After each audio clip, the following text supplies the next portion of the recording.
আসসালামু আলাইকুম রহমতুল্লাহি ওয়া বারাকাতুহ। ইনশাআল্লাহ তাআলা আমি চেষ্টা করব ধীরে ধীরে সম্পূর্ণ জুজ আম্মা নিয়ে আলোচনা করার। কোরআনের 30টি পারার মধ্যে এই অংশটি বেছে নেওয়ার অন্যতম কারণ হলো আমরা কোরআন হিফজ করার সময় সাধারণত এখান থেকে শুরু করি। সালাতে কিংবা সালাতের বাইরে জুজ আম্মা সবচাইতে বেশি তিলাওয়াত করা হয়, তাই আমাদের জন্য কোরআনের এই অংশটি অনেক বেশি পরিচিত এবং প্রাসঙ্গিক। আশা করছি আমরা সবাই এই আলোচনা থেকে উপকৃত হব ইনশাআল্লাহ। আমার বক্তব্য শুরু করার আগে আমি একটা সারাংশ দাঁড় করাতে চাই, যেন আমরা এই আলোচনাকে আরও ফলপ্রসূ করতে পারি। আপনারা যারা শুনছেন তাদের সকলের প্রতি আমার অনুরোধ এবং পরামর্শ থাকবে, অডিও শোনার পাশাপাশি আপনারা নিজেরা তাফসির পড়তে থাকুন, অন্ততপক্ষে একটি তাফসির। আমি পরামর্শ দিব তাফসির ইবনে কাসির হলেও পড়ার জন্য। ইবনে কাসির রহমাহুল্লাহর লিখিত এই তাফসিরটি যে কোনো ভাষায় সহজলভ্য। আমার এই লেকচারে চেষ্টা করব পরিপূরক কিছু তথ্য আপনাদের দেওয়ার, কিছু পর্যালোচনা আপনাদের সাথে ভাগাভাগি করে নিতে। আসলে এই সিরিজের মূল লক্ষ্য কোরআনের মাঝে আল্লাহ তাআলার তুলে ধরা যুক্তির সামঞ্জস্য এবং ভারসাম্য নিয়ে পর্যালোচনা। কিভাবে প্রতিটি সূরা স্বকীয়তায় অনন্য হবার পরেও তাদের মধ্যে রয়েছে যোগসূত্র, প্রতিটি আয়াতের নিখুঁত গাঁথুনি কিভাবে সূরাগুলোর অর্থে এবং মাধুর্যে অনন্য এক মাত্রা দান করেছে। সাধারণত যখন আমরা কোরআন পর্যালোচনা করি তখন আমরা প্রতিটি আয়াত, প্রতিটি শব্দ নিয়ে খুব গভীরভাবে চিন্তা করার চেষ্টা করি, যেটা খুবই ভালো। আমরা যখন আলাদা আয়াতের তাফসির এবং প্রতিটি শব্দের উৎস, উৎপত্তি, অর্থ, ব্যাকরণগত আলোচনায় নিমগ্ন হয়ে পড়ি, তখন একটা সমস্যার সৃষ্টি হয়। অনেক বেশি সূক্ষ্ম বিষয় ভাবতে ভাবতে প্রায় পূর্ণাঙ্গ সূরার বিশাল যে পটভূমি আমাদের চোখ এড়িয়ে যায়। সম্পূর্ণ সূরাটি একত্রে অখণ্ড অবস্থায় যে শিক্ষা, যে নির্দেশনা আমাদের দেয়, খণ্ডিত আলোচনায় সেই বিষয়গুলি অনেক সময় আমাদের চোখে ধরা পড়ে না। তাফসির পড়তে গিয়ে আসলে আমরা অনেক সময় ঠিক এই কাজটি করে থাকি। সুতরাং আমরা চেষ্টা করব একটি সূরা কিভাবে বিন্যস্ত করা হয়েছে, এক একটি আয়াতের মধ্যকার সম্পর্ক এবং সম্পূর্ণ সূরার মাধ্যমে আল্লাহ যে দৃশ্যপটের দিকে আমাদের নির্দেশ করছেন সব কিছু নিয়ে আলোচনা করার। আমাদের বুঝতে হবে যে মৌলিকভাবে কোরআন তেলাওয়াত করা হতো, প্রাথমিকভাবে কোনো তাফসির ছিল না, এবং একটির পর একটি আয়াত তাদের কানে প্রবেশ করত। ধারাবাহিকভাবে শুনতে শুনতেই তারা কোরআন সম্পর্কে ভাবতেন। এবং আরেকটি গুরুত্বপূর্ণ বিষয় হলো, মক্কি সূরাগুলির অন্যতম শ্রোতা ছিল মক্কার মুশরিকরা।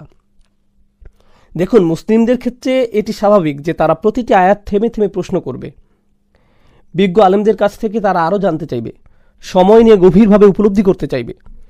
মুশরিকদের ক্ষেত্রে বিষয়টি ভিন্ন। জুজ আম্মা এক্ষেত্রে ভালো উদাহরণ। এর মাঝে সংকলিত সূরাগুলো মক্কি সূরার প্রকৃষ্ট উদাহরণ। বলা যায় এই সকল সূরার বড় অংশ জুড়ে অবিশ্বাসীদের উদ্দেশ্যে কথা বলছেন আল্লাহ তাআলা।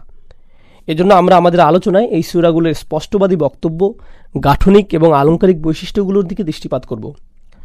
আজকে আলোচনা শুরু হওয়ার আগে একটি গুরুত্বপূর্ণ বিষয় নিয়ে আমি প্রথমেই বলে নিতে চাই। আমার মতে কোরআনের শাব্দিক অনুবাদে যে ভুলটি সবচেয়ে বেশি হয়, নিশ্চয়ই আল্লাহ সবচেয়ে ভালো জানেন, সেটি হলো এক একটি সূরাকে অধ্যায় হিসেবে অনুবাদ করা। সূরা শব্দটির সমার্থক শব্দ অধ্যায় নয়। যে কোনো বইয়ের এক একটি অধ্যায় নির্দিষ্ট কোনো বিষয়ের দিকে আলোকপাত করে লেখা হয়। একটি অধ্যায় একটি মৌলিক বিষয়কে ঘিরে রচিত হয়। পুরো অধ্যায় জুড়ে সাধারণত একটি বিষয়ের উপর আলোকপাত করা হয়। কিন্তু একটি সূরায় বহু বহু বহু বিষয়ের সমাহার খুবই স্বাভাবিক। তাত্ত্বিকভাবে চিন্তা করলে সূরা শব্দটির সবচেয়ে কাছাকাছি অনুবাদ হলো পাঠ্য। প্রত্যেকটি সূরা স্বতন্ত্রভাবে এক একটি পাঠ্য, যদিও প্রতিটি সূরা আবার নিজেদের মধ্যে সম্পর্কিত। যেমন সূরা বাকারার সাথে সূরা আল ইমরান যোগ রয়েছে। কোরআন জুড়ে এমন উদাহরণ অনেক, কিন্তু ভাষাগত দিক থেকে একটি সূরাকে কখনোই অধ্যায় ভাবা যৌক্তিক নয়। তার একটা কারণ ইতিমধ্যেই আমরা আলোচনা করেছি। একটি সূরায় একাধিক আলোচ্য বিষয় থাকতে পারে। সূরার মধ্যকার বিষয়গুলোর বৈচিত্র্য এর একটি কারণ। আরেকটি গুরুত্বপূর্ণ কারণ হলো অধ্যায়ের মধ্যে নির্দিষ্ট ক্রম অনুসরণ করার প্রবণতা থাকে। যে কোনো বইয়ে অধ্যায়গুলি সাধারণত অক্ষরক্রম বা সংখ্যা অনুসারে সাজানো থাকে। প্রথমে অধ্যায় 1, তারপর 2, 3, 4, এভাবেই একটি বই গঠিত হয়। এবং কোনো অধ্যায় যদি পূর্ববর্তী কোনো বিষয়কে নির্দেশ করতে হয়, তাহলে লেখক কিন্তু ইতিমধ্যে লিখিত অধ্যায় পুনরায় গোড়া থেকে লেখা শুরু করেন না, বরং মোটা অক্ষরে লিখে দেন 4 নং অধ্যায় দ্রষ্টব্য।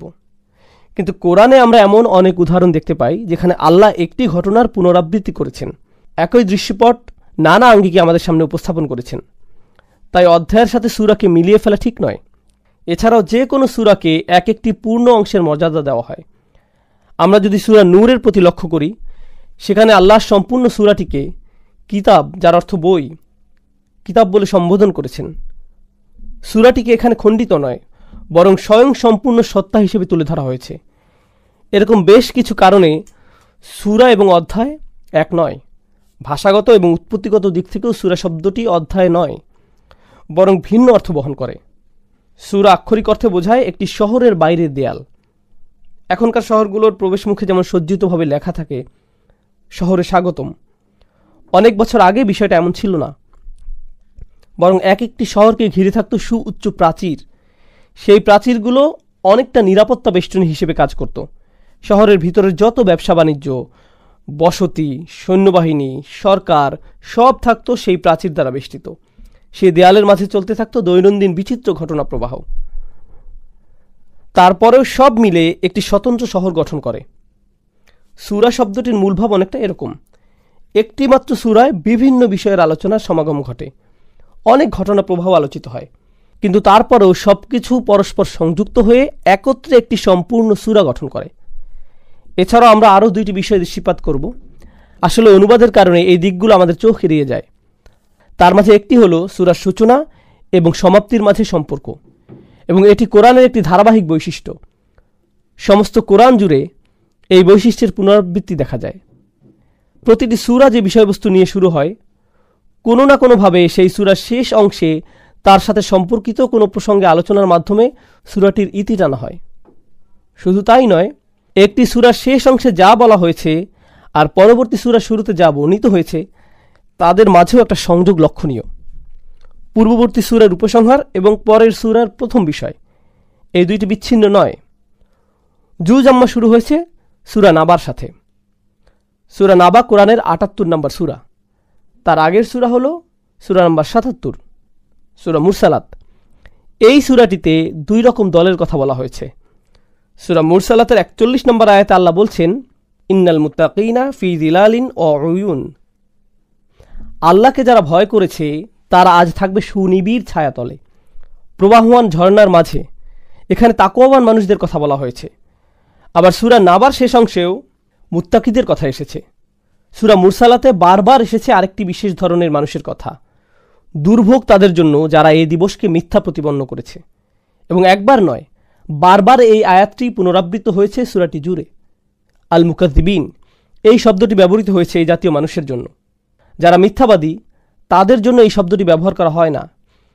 এটি দ্বারা এমন কাউকে বোঝানো হয় যে বারবার মিথ্যা কথা বলতেই থাকে। শুধু তাই নয়, যারা সত্যবাদী, সত্যের পক্ষ অবলম্বন করে, তাদেরকে মিথ্যাবাদী প্রমাণ করতে এরা প্রাণপণ চেষ্টা করে যেতে থাকে। তারা সত্য প্রচারকারীদের সবসময় নানা অপবাদ দিয়ে থাকে। তার জন্য যে কারো চরিত্র হরণ করতে বা ভুল প্রমাণ করতে তারা পিছপা হয় না। সুতরাং তারা আপাদমস্তক চরম মিথ্যাবাদী। তাদের বলা হয় আল মুকাদ্দিবিন।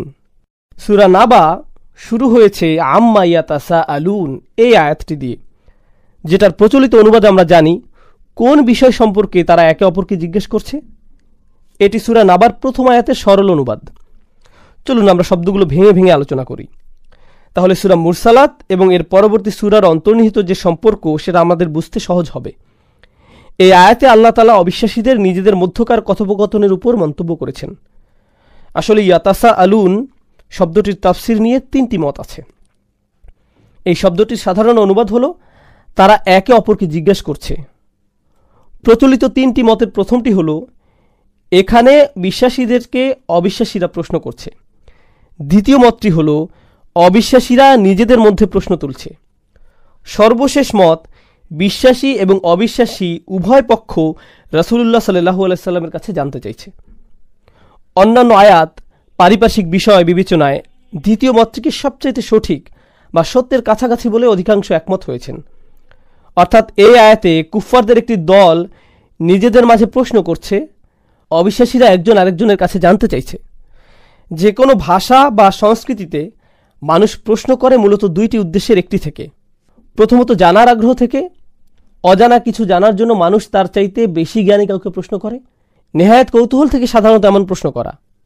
অপরদিকে আরেক রকম প্রশ্ন করার মানুষ থাকে অন্য কাউকে অপদস্থ বা ছোট করার জন্য। এখানে আসলে প্রশ্নকর্তা মোটেই জানতে চাইছে না, বরং বাকিদের জানাতে চাইছে যে বিষয়ের সম্পর্কে সে প্রশ্ন করেছে তা সে মোটেও আমলে নেয় না। খোঁচা দেয়া আর ব্যঙ্গ বিদ্রুপ করা এখানে মুখ্য। পুরো পরিস্থিতিটা একবার কল্পনা করুন। রাসূলুল্লাহ সাল্লাল্লাহু আলাইহি সাল্লাম মানুষের কাছে দাওয়াত দিচ্ছেন, ইসলামের স্মরণ করিয়ে দিচ্ছেন, কিয়ামতের কথা।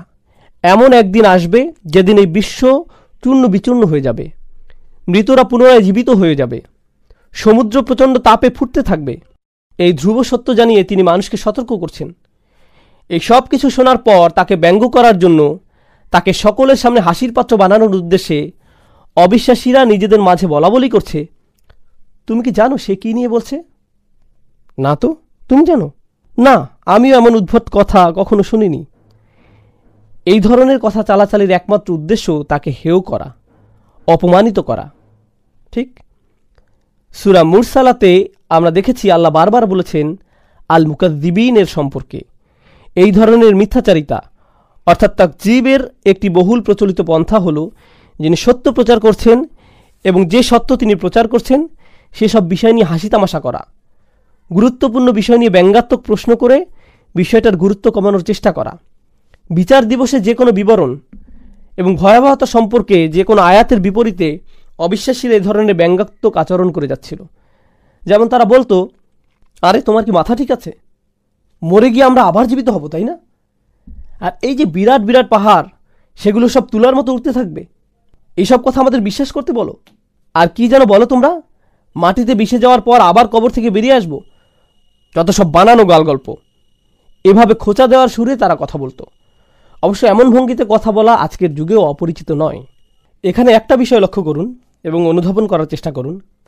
তাদের এই জাতীয় কথোপকথন রাসূল সাল্লাল্লাহু আলাইহি ওয়াসাল্লামের কান পর্যন্ত পৌঁছায়।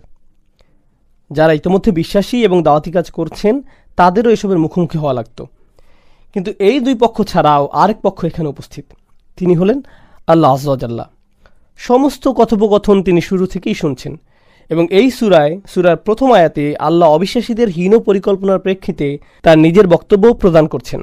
সুতরাং আমরা এতটুকু বুঝতে পারি যে তাদের এই ব্যঙ্গাত্মক কথোপকথন, খোঁচা দেওয়া আচরণে তারা মূলত স্বয়ং আল্লাহর বাণীকে তুচ্ছ প্রমাণ করার চেষ্টা করছে, যার ফলে আল্লাহ তাদের উপর তীব্র অসন্তুষ্ট হয়েছেন।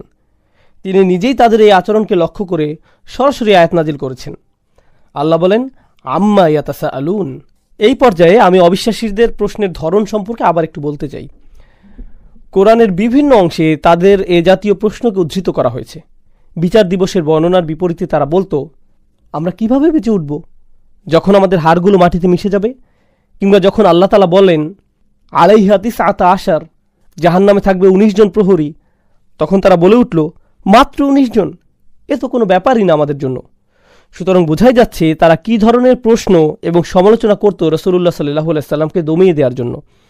এবং এই ক্ষেত্রে আরেকটা কথা বলা যায় যে বর্তমানে আমরা দেখি তরুণদের অনেকে বিভিন্ন মিশনারি ওয়েবসাইট, নাস্তিক ব্লগার কিংবা কোনো ধর্মীয় পোস্টের নিচে এসে করা ব্যঙ্গাত্মক কমেন্ট দেখে তাদের অনুসরণ করতে শুরু করে। ইসলামকে ছোট করে বলা এইসব কথা আসলে নতুন কিছু নয়। মক্কার কাফেররা এসব কৌশল অনেক আগেই প্রয়োগ করেছে স্বয়ং রাসূলুল্লাহ সাল্লাল্লাহু আলাইহি ওয়াসাল্লামের উপর।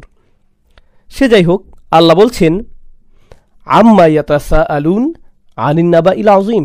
কোন বিষয়ে তারা একে অপরকে প্রশ্ন করছে? এবং আল্লাহ আগের প্রশ্নের সূত্র ধরে আরও বলছেন, তারা কি সেই মহাসংবাদের ব্যাপারে প্রশ্ন করছে? আরবি নাবা শব্দের অর্থ সংবাদ, কিন্তু সংবাদের সমার্থক অন্য আরেকটি শব্দ খবরও ব্যবহৃত হয় আরবিতে। সংবাদ বোঝানোর জন্য নাবা এবং খবর দুইটি শব্দই প্রচলিত। এই দুইটি শব্দ সমার্থক হলেও তাদের ব্যবহারের ক্ষেত্রে ভিন্নতা আছে। প্রথমত, নাবা বলতে বোঝানো হয় বিরাট কোনো সংবাদ, যেটা খবরের চাইতে গুরুত্বপূর্ণ। এই গেল একটা পার্থক্য। সুতরাং আমরা যে কোনো সংবাদের জন্য নাবা ব্যবহার করব না, কোনো বিশেষ ঘটনার প্রেক্ষিতে এটি ব্যবহার করা হবে। যেমন আজকে দোকান 10টায় খুলবে, এটা কোনো নাবা নয়, একে খবর বলা যায়। কিন্তু ধরুন জাতীয় নির্বাচনে কেউ জিতল কিংবা হঠাৎ কোনো যুদ্ধ আরম্ভ হলো, এক্ষেত্রে শব্দটি হবে নাবা। কুরআনে আল্লাহ তাআলা শব্দ দুটিকে এভাবেই গুরুত্বের ভিত্তিতে ব্যবহার করেছেন। খবর শব্দটি কোরআনে 2বার উল্লেখ করা হয়েছে এবং 2বারই একই প্রসঙ্গে এই শব্দের ব্যবহার আমরা দেখি। যখন মূসা আলাইহিস সালাম ধুধু মরুপ্রান্তরে পরিবার নিয়ে পথ চলতে চলতে দূরে আলোর দেখা পেলেন, তখন তিনি বাকি সদস্যদের বললেন, সম্ভবত এর থেকে আমি কোনো খবরের সন্ধান পাব। আতিকুম বিখবরিন, তোমাদের জন্য আমি সেখান থেকে কোনো সংবাদ হয়তো জোগাড় করতে পারবো। কিন্তু তিনি এই কথা বলার সময় জানতেন না ঠিক কোন পরিস্থিতির সম্মুখীন হতে যাচ্ছেন। তবে আশা করছিলেন হয়তো উপকারী কোনো নির্দেশনা সেই আলোর উৎস থেকে পাওয়া যাবে। এরকম একটা প্রসঙ্গে খবর শব্দটি ব্যবহার করা হয়েছে। এক্ষেত্রে তিনি পূর্ববর্তী জাতির সংবাদ সম্পর্কে বলতে নাবা শব্দটি বেছে নিয়েছেন। তবে আশা করছিলেন হয়তো উপকারী কোনো নির্দেশনা সেই আলোর উৎস থেকে পাওয়া যাবে। এরকম একটা প্রসঙ্গে খবর শব্দটি ব্যবহার করা হয়েছে। অপরদিকে যখন আল্লাহ ব্যতীত কোনো জাতির ধ্বংসপ্রাপ্ত হওয়ার কথা বলছেন, তখন তিনি বলছেন নাবা। সেক্ষেত্রে তিনি পূর্ববর্তী জাতির সংবাদ সম্পর্কে বলতে নাবা শব্দটি বেছে নিয়েছেন, কারণ এই সংবাদ কোনো সাধারণ সংবাদ নয়। নাবা আর খবরের মাঝে মূলত এটাই প্রথম পার্থক্য। দ্বিতীয়ত, নাবা বলতে এমন কোনো ঘটনা বা সংবাদকে বোঝানো হয় যা তার শ্রোতার জন্য উপকার বয়ে আনবে। একই সাথে এই সংবাদ যার কানে যাবে সে বিষয়টাকে অগ্রাহ্য করতে পারবে না, এটা তার উপর জোর প্রভাব ফেলবে, যার কারণে শ্রোতাও প্রতিক্রিয়া ব্যক্ত করবে। এমন নয় যে সংবাদটা কেউ শুনে নির্বিকার হয়ে থাকবে, যা করছিল তাই করতে থাকবে। নাবা এমন এক সংবাদ যা শ্রোতার কাছে তাৎক্ষণিক প্রতিক্রিয়া প্রত্যাশা করে। ধরুন কারো বাড়িতে আগুন লাগলো, এই সংবাদ কানে যাওয়া মাত্রই বাড়ির মানুষজন সঙ্গে সঙ্গে পরিস্থিতি নিয়ন্ত্রণে ঝাঁপিয়ে পড়বে, আশেপাশের মানুষদের সতর্ক করবে। তৃতীয়ত, ভাষাগত বিশ্লেষণের আলোকে নাবা বলতে সুস্পষ্ট কোনো ঘটনাকে বোঝানো হয়। এটা কোনো কাল্পনিক অনুভূতি বা তত্ত্বীয় মতবাদ নয় যে পরিস্থিতি ইন্দ্রিয়গ্রাহ্য, দেখা যাবে, অনুভব করা যাবে। নাবা এরকম কোনো ঘটনা সংঘটিত হওয়ার সংবাদ। যখন আল্লাহ মৃত্যুর পরের জীবন, পুনরুজ্জীবিত হওয়ার কথা বলছেন, তখন নাবা শব্দটি বেছে নিয়ে তিনি এটাও স্পষ্ট করেছেন যে পরবর্তী জীবন কোনো মানসিক অবস্থা নয়, বরং এর বাস্তব অস্তিত্ব আছে। আমাদের প্রকৃত অর্থেই সে সকল অভিজ্ঞতার মধ্য দিয়ে যেতে হবে। অন্য অনেক ধর্মে মৃত্যু পরবর্তী জীবনকে আধ্যাত্মিক পর্যায় হিসেবে উপস্থাপন করা হয়, যেটা পুরোপুরি মানসিক একটি অভিজ্ঞতা। কিন্তু ইসলাম এই ধারণাকে নাকচ করে দেয়। জান্নাত জাহান্নাম কোনো বিমূর্ত ধারণা নয়, প্রত্যেকে নিজের চোখেই এসব কিছুর বাস্তব অস্তিত্ব দেখবে। আমরা আবার আয়াতে ফিরে যাই। আল্লাহ বলছেন আনিন নাবা ইল আযীম, তারা কি সেই বিরাট সংবাদ নিয়ে প্রশ্ন করছে? আমরা আগেই আলোচনা করেছি, অর্থগত দিক থেকে নাবা বলতে এমনিতেই বড় কোনো ঘটনা বোঝায়। এই আয়াতে তার সাথে আরও একটি বিশেষণ যোগ করা হয়েছে, আযীম, যা পরিস্থিতির গুরুত্ব আর মহত্বকে পরিপূর্ণভাবে প্রকাশ করে। তারা কি আসলেই এমন একটা মহাসংবাদ নিয়ে ব্যঙ্গাত্মক প্রশ্ন করছে যে সংবাদে তাদের সম্বিত ফিরে পেয়ে নিজেদের শুদ্ধি নেওয়ার কথা, তার বদলে বিদ্রুপ করছে? এরপর আল্লাহ আরও একটি প্রশ্ন করেন। এখানে জিজ্ঞেস করা সবগুলো প্রশ্নই কিন্তু আলংকরিক প্রশ্ন। আল্লাযী হুম ফীহি মুখতালিফুন। আল্লাযী শব্দটিকে বলা হয় ইসমে সিলা, ইসমে মৌসুল, এবং ব্যাকরণগত দিক থেকে হুম ফীহি মুখতালিফুনকে বলা হয় সিলাতুল মৌসুল, নাবা শব্দটির বিশেষণ। অর্থাৎ তৃতীয় সম্পূর্ণ আয়াতটি আর নাবা শব্দটির একটি বিশেষণ। প্রথম বিশেষণ হল আল আযীম এবং দ্বিতীয় বিশেষণ হল আল্লাযী হুম ফীহি মুখতালিফুন, যার একটি সাধারণ অনুবাদ হল এমন দিন যা নিয়ে তারা নিজেরাই মতবিরোধে লিপ্ত, এমন এক বিষয় যা নিয়ে তারা নিজেরাই একমত হতে পারেনি। কিন্তু আয়াতের গঠনগত কারণে এর মাঝে আরও একটি গুরুত্বপূর্ণ অর্থ আছে, কারণ একে পুরো আয়াতটি একসঙ্গে বিশেষ্য রূপে ব্যবহৃত হয়েছে।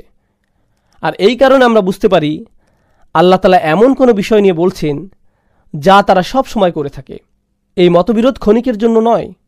উদাহরণস্বরূপ বলা যায়, এখানে আল্লাহ বলছেন আল্লাযীনা হুম ফীহি মুখতালিফুন, কিন্তু তিনি আল্লাযীনা হুম ফীহি ইয়াখতালিফুন বলেননি।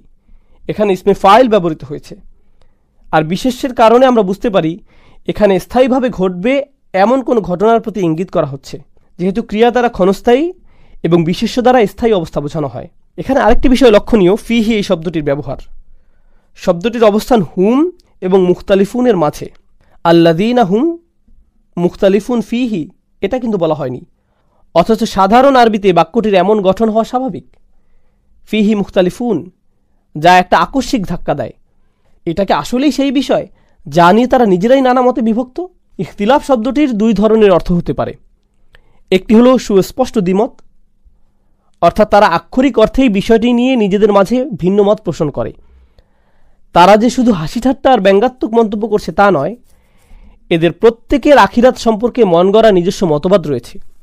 কারো একজনের ধারণা রয়েছে আমাদের সত্যিকার কোনো অস্তিত্ব নেই এবং আমরা আর ফিরে আসব না, আর কেউ বিশ্বাস করে প্রত্যেকেই জান্নাতে যাবে।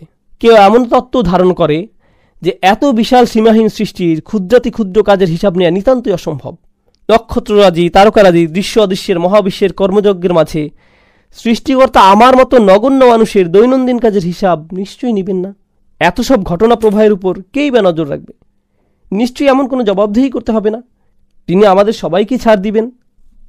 আবার কেউ কেউ বলে, না না, মাআযাল্লাহ, আমরা বিশ্বাস করি তার কন্যা আছে যারা আমাদের খেয়াল রাখবে, তারা আমাদের পাপের পরিবর্তে পুণ্য লিপিবদ্ধ করবে, তাই যত যাই করি না কেন আমাদের কিচ্ছু হবে না। তুমি যেরকম বিপদের ভয় আমাদের দেখাচ্ছ, তেমন অবস্থায় আমরা কখনোই পড়ব না। হ্যাঁ, থাকবে কিছু মানুষ যাদেরকে সাহায্য করার মতো মধ্যবর্তী কেউ নেই, তারা এইসব বিপদে পড়তে পারে, আমরা না। এবং এরকম মানসিকতা শুধু আখিরাত নিয়ে নয়, অনেকে এই জীবনেই লালন করে। কেউ তার নিজের কাজে একেবারেই অযোগ্য, কিন্তু সে অফিসের ম্যানেজারের ভালো বন্ধু। তখন সে আশা করে ম্যানেজার তার অদক্ষতা সত্ত্বেও তাকে কাজে নিয়োগ দেবে। তার ঊর্ধ্বতন কর্তৃপক্ষ যতই অভিযোগ করুক কিছুই হবে না, কারণ দিন শেষে সে তো ম্যানেজারের বন্ধু। বস আর তার মাঝে মধ্যবর্তী হয়ে সব কিছু ম্যানেজারই সামলে নিবে। এই একই ধারণা আখিরাতের বিষয়ে অনেকে লালন করত। আমাকে তো আর আমার কাজের জন্য আল্লাহর মুখোমুখি হতে হবে না, অন্য কেউ আমার হয়ে সব করে দিবে, কারণ আমার এমন মধ্যবর্তী যোগসূত্র আছে। এটাই মূলত তাদের ধারণা, এবং এরকম চিন্তা থেকে শিরকের সূচনা হয়। দায়িত্বজ্ঞান লোপ পায়। যখন আপনি আপনার নিজের কাজের জন্য দায়িত্ব নিতে চান না, তখন সেই দায়িত্ব চাপিয়ে দেওয়ার জন্য এমন কাউকে দরকার যে আপনার হয়ে দায়িত্ব নেবে। মানুষের মানসিকতার মধ্যে এভাবেই শিরক মিশে যায়। যাই হোক, তারা নিজেদের মাঝে এরকম নানা ধরনের ভ্রান্ত মতবাদ নিয়ে দ্বিধাবিভক্ত ছিল। তবে ইখতিলাফের আরও একটি অর্থ আছে, সেটা হলো অন্তর্দ্বন্দ্ব। নিজের ভিতরে পরস্পর বিরোধী মত ধারণ করার ফলে নিজের সাথে নিজেরই মতবিরোধ সৃষ্টি হওয়া। তারা শুধু যে একে অপরের সাথে অমত করছে তাই নয়, তারা নিজেরাও নিজেদের অবস্থান নিয়ে বিভ্রান্ত। ক্ষণে ক্ষণে তারা মত পাল্টে ফেলে। কখনো তারা ভাবে তার ধারণা সঠিক, পরক্ষণেই অন্য কোনো মতবাদের পক্ষে অবস্থান নেয়। তারা নিজেরাই নিশ্চিত না তারা কি ঠিক করছে নাকি ব্যাঠিক করছে। বিষয়টা এরকম নয় যে তারা কোনো নির্দিষ্ট ধারণার উপর অটল থেকে আখিরাতের বিরোধিতা করছে। অসম্ভব। আমরা খুব ভালোভাবে জানি পরকাল বলে কিছুই নেই, কিংবা আমরা একেবারেই নিশ্চিত যে আমাদের কোনো বিচার হবে না। তারা আসলে নিজেরাই বিভ্রান্ত, তাদের নিজেরাই ভুগছে সিদ্ধান্তহীনতায়। এবং এই পুরো চিত্র আল্লাহ আজ্জা জাল্লা তুলে ধরেছেন ইখতিলাফ শব্দের মাধ্যমে। তারপর আল্লাহ বলেন, কাল্লা সায়ালামুন সুম্মা কাল্লা সায়ালামুন। এখানে একই বাক্য দুইবার বলা হয়েছে, এবং ধারণা করা হয় যে এই ধরনের বাক্য বিশেষ উদ্দেশ্যে ব্যবহার করা হয়ে থাকে, যাকে বলা হয় মুবালাগা, যার অর্থ জোর দেয়া, দুইবার বলার মাধ্যমে বিশেষভাবে গুরুত্ব দেয়া। সাধারণ অনুবাদে এই আয়াতের অর্থ দেখে থাকবেন, অতপর না, অচিরেই তারা জানতে পারবে। আমি প্রথমে কাল্লা শব্দটি নিয়ে একটু বলতে চাই, তারপর এর অনুবাদ নিয়ে আলোচনা করব। সিবাওয়াহ সহ কিছু আরবি ব্যাকরণবিদ যারা মূলত বসরা অঞ্চলের অধিবাসী, তাদের মতে এই শব্দটি দ্বারা রাদা এর অর্থ প্রকাশ করা হয়, যার অর্থ থামা। অর্থাৎ এ আয়াতে যেন বলা হয়েছে, যে যাই করছিলে না কেন এক্ষুনি সেসব বন্ধ করো, অচিরেই বুঝতে পারবে সত্যিকার অর্থে কি হবে। এরকম একটি প্রেক্ষাপটে আয়াতটিকে ব্যাখ্যা করছেন অনেক ব্যাকরণবিদ। পরিস্থিতি যেন এমন, তারা তাদের খেয়াল খুশি মতো যা ইচ্ছা বলে যাচ্ছিল। হঠাৎ আল্লাহ বললেন, থামো, খুব তাড়াতাড়ি দেখবে কি ঘটে তোমাদের সাথে। কাল্লা দ্বারা কি বোঝানো হয়েছে, এটা হলো তার একটি ব্যাখ্যা। এছাড়া আরও ব্যাখ্যা রয়েছে। ভাষাগত দিক থেকে অন্য আরেকটি ব্যাখ্যা আরও বেশি জোরদার, যেখানে দেখা হয়েছে কাল্লা শব্দটি বাক্যের কোন জায়গায় ব্যবহার করা হয়েছে। যদি কেউ বলে কাল্লা, তারপর একটু বিরতি দেয় এবং তারপর বলে সাই আলামুন, তাহলে একরকমের অর্থ দাঁড়ায়। কিন্তু যদি কাল্লা সাই আলামুন একসাথে বলা হয় কোনো রকম বিরতি ছাড়াই, তাহলে সেটা একটা ভিন্ন অর্থ প্রকাশ করে। কেউ যদি বলে কাল্লা, তারপর তেলাওয়াতে বিরতি দেয় এবং এরপর বলে সাই আলামুন, সেক্ষেত্রে ব্যাকরণবিদদের দিক থেকে এটা অনুমোদিত। এই দুইটি শব্দের মাঝখানে বিরতি দেওয়া যাবে এবং তখন এর অর্থ দাঁড়াবে, থামো, যে মন গড়া কথাই তোমরা বলছো না কেন সেসব বন্ধ করো। এসব অর্থহীন হাস্যকর কথাবার্তা এখনই বন্ধ করো, খুব তাড়াতাড়ি তোমরা বুঝতে পারবে। অপরপক্ষে যদি কেউ না থেমে টানা পড়ে যায়, যেভাবে কোরআন লিখিত হয়েছে, কোনো রকম দৃশ্যমান বিরতি ছাড়া, সাধারণ ঐক্যমত হলো সেখানে কোনো ওয়াকফ নেই। সেই ক্ষেত্রে কাল্লা শব্দের অর্থটি হাক্কনের সাথে সম্পর্কিত, যার অর্থ সত্যিকার ভাবেই, সত্যিকার অর্থেই তোমরা বুঝতে পারবে। বাংলায় যেমন আমরা বলে থাকি না, এবার সমস্যায় পড়বে মনে হচ্ছে।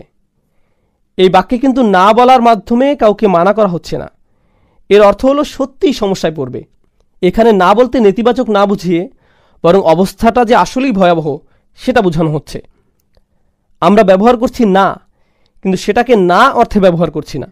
সত্যিকার অর্থে অবস্থাটা কীরকম হবে সেটা জোর দিয়ে বর্ণনা করছি, এজন্য বলছি না। এর দ্বারা ধ্রুপদী আরবিতেও কাল্লা শব্দটি এভাবেই ব্যবহৃত হয়েছে।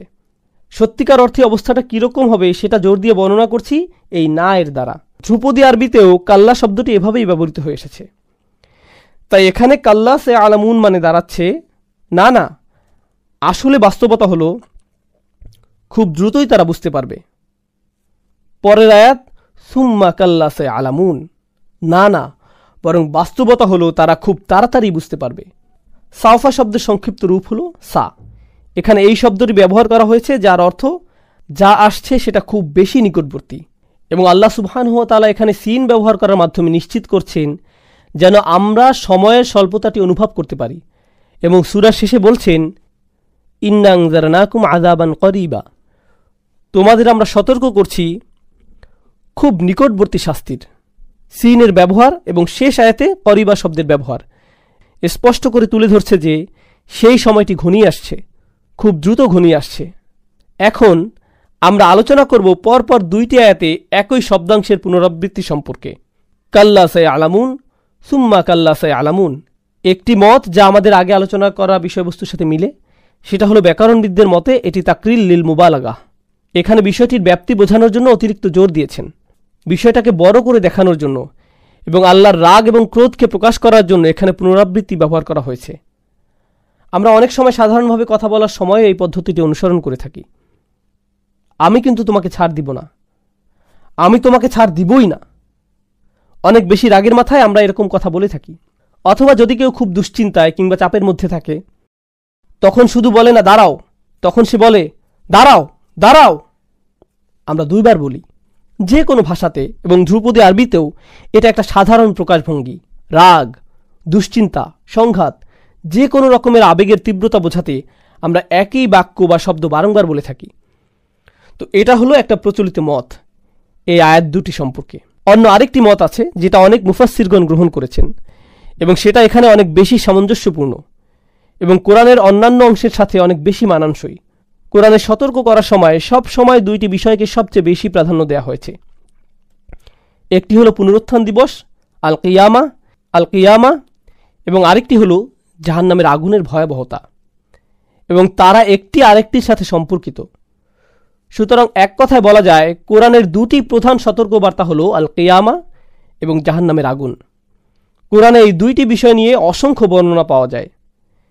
এ কারণে মুফাসসিরদের মতে প্রথমবার যখন বলা হয়েছে তোমরা শীঘ্রই বুঝতে পারবে, তখন নির্দেশ করা হয়েছে প্রথম সতর্কবাণী অর্থাৎ আল কিয়ামার দিকে, আর দ্বিতীয়বার বলার মাধ্যমে ইঙ্গিত করা হয়েছে জাহান্নামের আগুনের দিকে। সুতরাং প্রথমবার তারা খুব ভালোভাবে বুঝতে পারবে কতটা ভুল এবং ব্যঙ্গাত্মক কথাবার্তা বলছে কিয়ামত সম্পর্কে, যখন তারা সত্যি সত্যি কিয়ামতের দিন পুনরুত্থিত হবে। আর দ্বিতীয়বারের মতো তারা একই বিষয়টি পুনরায় উপলব্ধি করবে যখন জাহান্নামের আগুনের মুখোমুখি হবে। এভাবে দুইবার তাদের মন গড়া অনুমান মিথ্যা প্রমাণিত হবে। আমরা এতক্ষণ আলোচনা করলাম একই বাক্য দুইবার ব্যবহার করার তাৎপর্য। এই সংক্রান্ত সর্বশেষ আলোচনায় আমরা কথা বলবো একটি প্রচলিত আরবি বাক্য নিয়ে, যার অর্থ যে মৃত্যুবরণ করেছে তার কেয়ামত ইতিমধ্যেই শুরু হয়ে গিয়েছে। যার দুনিয়ার জীবন শেষ হয়ে গেছে, কেয়ামত পর্যন্ত পৌঁছাতে তার কেয়ামতের আলামত দেখার জন্য অপেক্ষা করা লাগবে না।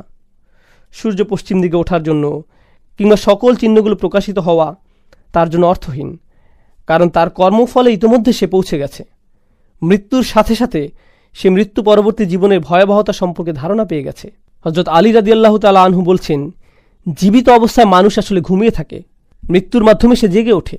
বিষয়টা অনেকটা এরকম যে মানুষটা মৃত্যুর সাথে সাথে সম্বিত ফিরে পায় সত্যিকারের বাস্তবতা সম্পর্কে। এখন আমরা এই সূরার প্রথম অংশের উপর একসাথে আলোকপাত করব। আম্মা ইয়াতাসাআলুন আনিন নাবাইল আযীম আল্লাযী হুম ফীহি মুখতালিফুন কাল্লা সায়ালামুন সুম্মা কাল্লা সায়ালামুন। আরেকটু গভীরে যাওয়ার আগে আমরা একটা গুরুত্বপূর্ণ বিষয় নিয়ে কথা বলবো। সেটা হলো কোরআনের আয়াতগুলোর মধ্যকার ছন্দ। প্রথম আয়াত আম্মা ইয়াতাসাআলুন এবং এরপর আনিন নাবাইল আযীম, এই আয়াত দুটির শেষ অংশে ছন্দ কেটে যাচ্ছে। এরপর আল্লাযী হুম ফীহি মুখতালিফুন কাল্লা সায়ালামুন সুম্মা কাল্লা সায়ালামুন, এই 3টি আয়াত প্রথম আয়াতের সাথে একই ছন্দে মিলে যায়, শুধুমাত্র দ্বিতীয় আয়াতটি ছাড়া।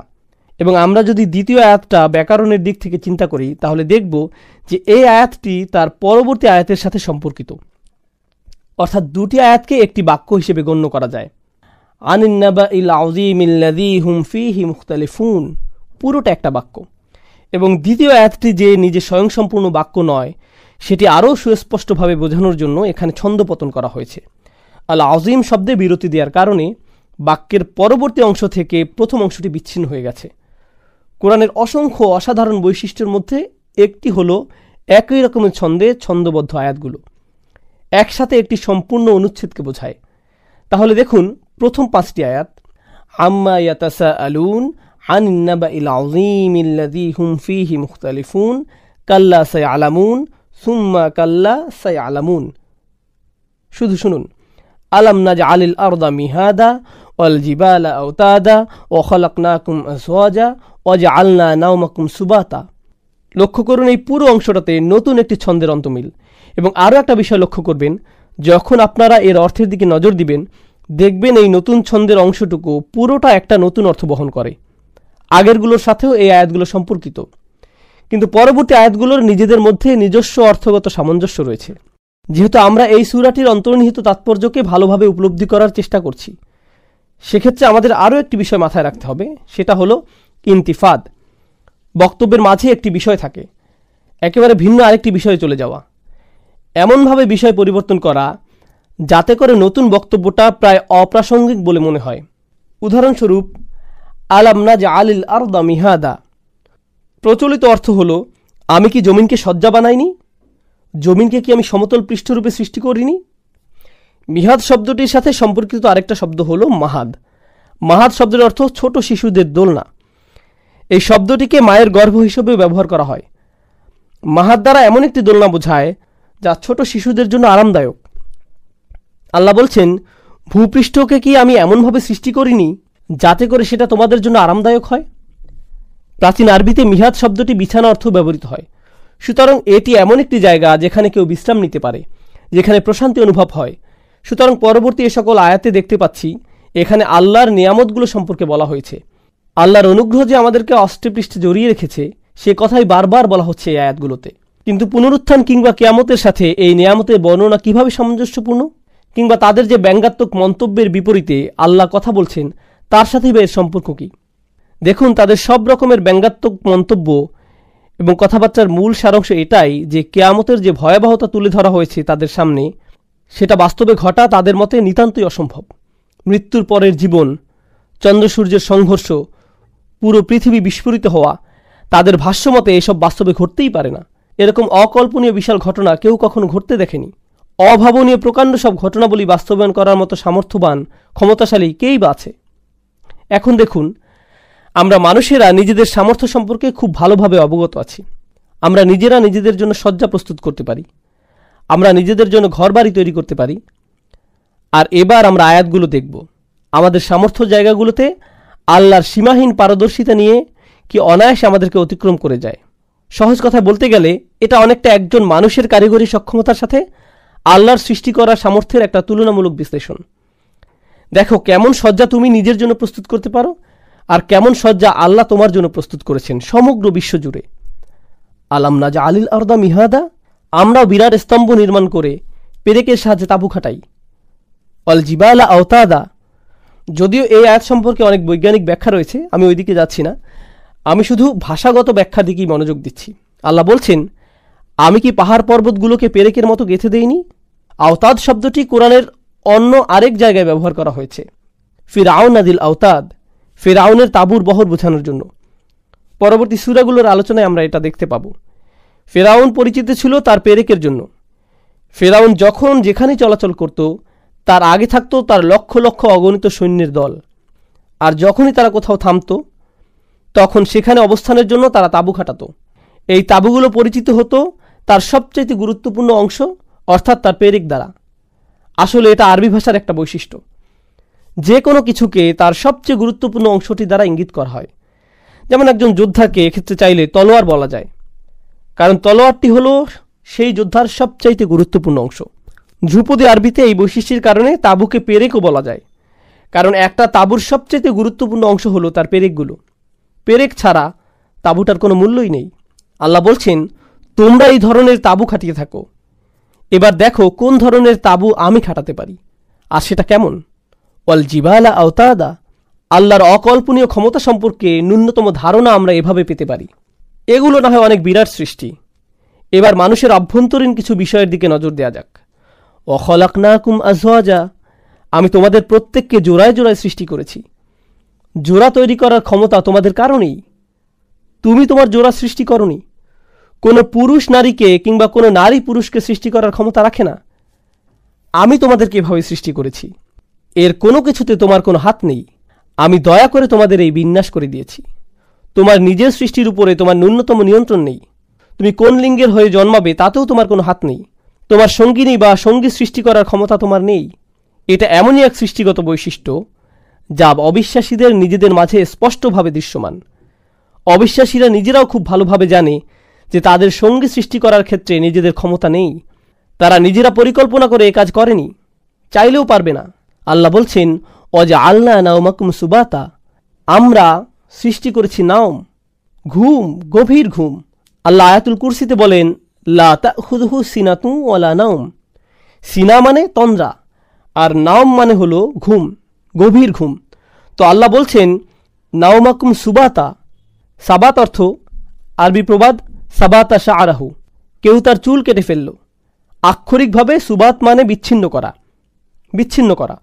তো আল্লাহ বলছেন রাত এমন কিছু যেটা তোমাকে বিচ্ছিন্ন করে দেয়। প্রথমত আত্মাকে শরীর থেকে বিচ্ছিন্ন করে দেয়, এরপর এটা দৈনন্দিন কাজ থেকে বিচ্ছিন্ন করে। আপনার কাজ, ব্যবসা, দায়িত্ব সব বিচ্ছিন্ন। আপনি বিচ্ছিন্ন হন আপনার পরিবার থেকে, আপনার যে কোনো সম্পৃক্ততা থেকে, সব কিছু থেকে। এটা এমন যে আপনি পৃথিবীতে মৃত। এখানে যাই ঘটুক কিছু যায় আসে না, কারণ আপনি বিচ্ছিন্ন।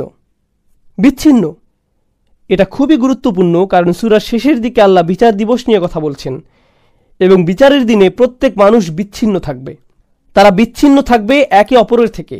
আল্লাহ বলেন অতাকাত্তাত বিহুমুল আসবাব, তারা পরস্পরের থেকে বিচ্ছিন্ন হবে। আল্লাহ বলেন ইয়াউমা ইয়াফিরুল মারউ মিন আখিহি ওয়া উম্মিহি ওয়া আবিহি, মানুষ দৌড়ে পালাবে তার ভাই থেকে, মায়ের থেকে, বাবার থেকে, ওয়া সাহিবাতিহি ওয়া বানিহি। তো এটা হলো চূড়ান্ত বিচ্ছিন্ন হওয়া, কিন্তু প্রতিদিন আমরা এটার মুখোমুখি হই ঘুমের মাধ্যমে। এটা এতই শক্তিশালী যে অবিশ্বাসীরাও মানতে বাধ্য। যাই হোক, ওয়াজআলনা নাওমাকুম সুবাতা ওয়াজআলনা আল-লাইলা লিবাসা, আমরা রাতকে তৈরি করেছি পোশাক হিসেবে। রাতকে আমরা পোশাক বানিয়েছি। এখন এখানে রাতকে কেন পোশাক বলা হচ্ছে?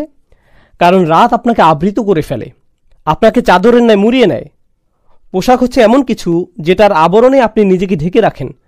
আপনারা জানেন মানুষ এই রাত্রিকে ব্যবহার করে লুকিয়ে থাকে। অন্যায় অবিচার এই রাত্রের বেলাতে ঘটে।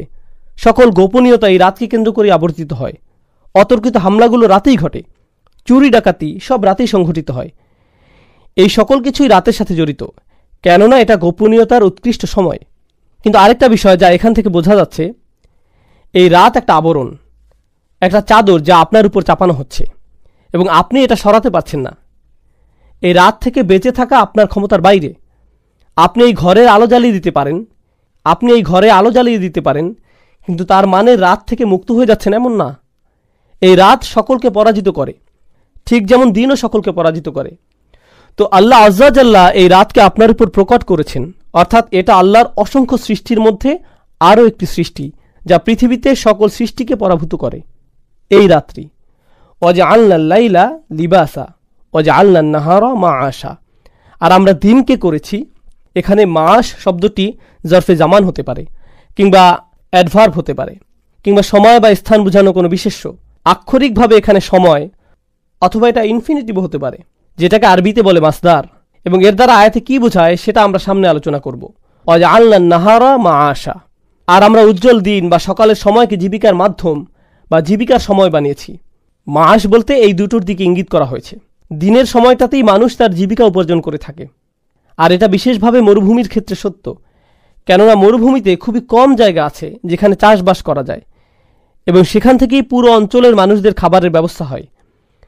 এই খাবার উৎপাদিত হবে না, যদি না সেটা সূর্যের আলো সঠিকভাবে পায়। অর্থাৎ দিনের সময়টা হচ্ছে মাধ্যম যখন জীবনের সঞ্চার হয়, আর সাথে এটা হচ্ছে এমন সময় যখন ব্যবসা বাণিজ্য করা হয়, সাথে সকল কাজকর্ম করা হয়, দিনের বেলাতেই এগুলো হয়। এমনকি বর্তমানের এই আধুনিক যুগেও স্টক মার্কেট সকালবেলাতেই শুরু হয়, রাতে বন্ধ হয়। সাধারণত আপনি যদি কোনো চাকরিতে ঢোকেন, সেটা সকালে শিফটেই হয়, রাতে না। বেশিরভাগ মানুষ সকালেই কাজ করে। তো এটাই হচ্ছে সময় যখন মানুষদের জীবিকা উপার্জন ঘটে থাকে এবং মাসের ব্যবস্থা হয়ে থাকে, জীবনযাত্রার মাধ্যম। পরিশেষে আল্লাহ বলছেন, ওয়াবানাইনা ফাওকাকুম সাবআন শিদাদা, আর আমরা নির্মাণ করেছি, তৈরি করেছি তোমাদের উপর সাবআন শিদাদা। এখানে ফাওকাকুম আপনারা যদি অন্য আয়াতগুলোতে লক্ষ্য করেন, যেগুলো মাত্র আসলো, সবগুলোতেই কিছু আভাস ছিল সরাসরি না থাকলেও পরোক্ষভাবে মানুষদের উদ্দেশ্য করে। ওয়াজআলনাল লাইলা লিবাসা, আমরা রাতকে বানিয়েছি আবরণ। কাদের জন্য? আমাদের জন্য। দিনকে বানিয়েছি জীবিকা উপার্জনের জন্য। কাদের জন্য? আমাদের জন্য। তো এগুলোতে সর্বদাই আমাদের দিকে ইঙ্গিত করা হয়েছে, সাথে আমাদের দুর্বলতা, হীনতা স্পষ্ট করা হয়েছে আল্লাহর সৃষ্টিসমূহের সামনে, এবং আল্লাহর অন্য সকল সৃষ্টির নিকট আমরা কতটা নির্ভরশীল সেটা। তো আবারও আল্লাহ এখানে বলছেন না অবানাইনা সাবান শিদাদা, আমরা 7টি প্রগাঢ় আসমান নির্মাণ করেছি, 7টি ক্ষমতাবান ত্রুটিহীন ঊর্ধ্বালোক তৈরি করেছি, না। কিন্তু তিনি এখানে যুক্ত করেছেন ফাওকাকুম, আমরা তোমাদের উপর নির্মাণ করেছি। আর এই নির্মাণ কৌশল, নির্মাণের আইডিয়া যদি মানুষের ক্ষমতার সাথে তুলনা করা হয়, আমরা মানুষরাও নির্মাণ করি, তো তুলনা করে দেখুন, মানুষরা সর্বোচ্চ যা নির্মাণ করতে পারে আর আল্লাহ যা করছেন সাবআন শিদাদা। সুবহানাল্লাহ। লক্ষ্য করুন, প্রতিনিয়ত আমাদেরকে আমাদের অবস্থান স্মরণ করানো হচ্ছে। এই আলোচনা যুক্তিগুলোর পিছনে মূল লক্ষ্য মানুষকে তার অবস্থান স্মরণ করানো। তোমাদের যোগ্যতা নেই যে তোমরা পরকালের ব্যাপারে এমন মন্তব্য করো। তোমাদের ক্ষমতা সম্পর্কে তোমাদের ধারণা থাকা উচিত। তোমরা কতটুকু দুর্বল, কতটা তুচ্ছ সেটা তোমাদের বোঝা উচিত। অবানাইনা ফাওকাকুম সাবআন শিদাদা, আর যথারীতি এর উপর ওয়াজআলনা সিরাজা ওয়াহাজা, এবং তারপর আমরা স্থাপিত করেছি সিরাজ। সিরাজ আরবিতে রূপকার্থে ব্যবহৃত হয়। এর দ্বারা সকল কিছু যা আলোর নিঃসরণ ঘটায় তা বোঝায়, অথবা যা জ্বলে, কিন্তু কোরআনে সর্বদাই এর দ্বারা সূর্যকে বোঝানো হয়েছে। এর পরের শব্দটাতে আমরা ইসমে মুবালাগার প্রয়োগ দেখতে পাই, অহাজা। অহাজ শব্দটি এসেছে অহাজা ইয়াহাজু ওয়াহাজুন থেকে, যেটার ভিত্তিগত অর্থ দ্বারা এমন কিছু যেটা অসাধারণ কিংবা উদ্দীপ্ত। এর সাথে যুক্ত হল অহাজ, যেটা আরবিতে সেই রূপ যেটা কিনা শব্দের অতিশায়ন ঘটায়, অর্থাৎ অস্বাভাবিকভাবে উদ্দীপ্তময় অসাধারণ প্রদীপ আমরা তোমাদের জন্য স্থাপন করেছি।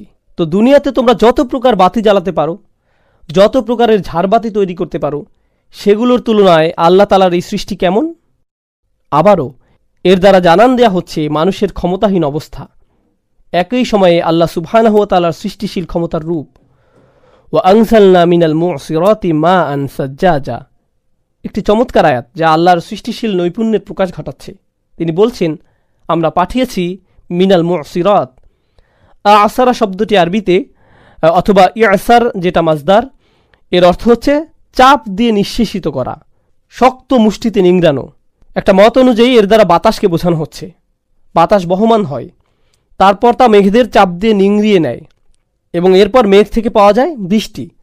তো এখানে একটা চিত্র উপস্থাপিত হলো, বাতাসের সবশেষ মেঘদের নিংড়িয়ে দেয়া। ইয়াসার শব্দটি ক্লাসিক্যাল আরবিতে ব্যবহৃত হয় এমন একটি কাপড়কে বোঝাতে যেটা পুরোপুরি ভেজা। আপনি সেটাকে নিংড়ালে, চাপ দিলে পানি বের হয়। এছাড়াও ইয়াসার ব্যবহার করা হয় সেই মেঘমালাকে বোঝাতে যেটা পানি দ্বারা পরিপূর্ণ, আর নিতে পারছে না, এবং পরবর্তীতে বৃষ্টি হচ্ছে। তো এই দুইটি হচ্ছে অর্থ যা আমরা পাই মুসিরাতের মাধ্যমে। মেঘমালা যা বাতাসের চাপে থাকে, অথবা মেঘমালা যা পানি দ্বারা পরিপূর্ণ থাকে। মা আন সাজ্জাজা, পানি যা কিনা সাজ্জাজা। সাজ শাব্দিক অর্থে বোঝায় উদ্বেলিত, প্রবাহিত, অতিমাত্রায় ভারী বর্ষণ কিংবা জলোচ্ছ্বাস, অর্থাৎ আমরা অত্যাধিক মাত্রায় পানি সরবরাহ করছি। আবারও যেটার মানুষের সাথে তুলনা চলে না, আমরা জানি পানি হচ্ছে এমন আরেকটা বিষয় যা মানুষকে পরাভূত করে, হয়তো এর অতিপ্রবাহের দরুন অথবা এর ঘাটতির দরুন।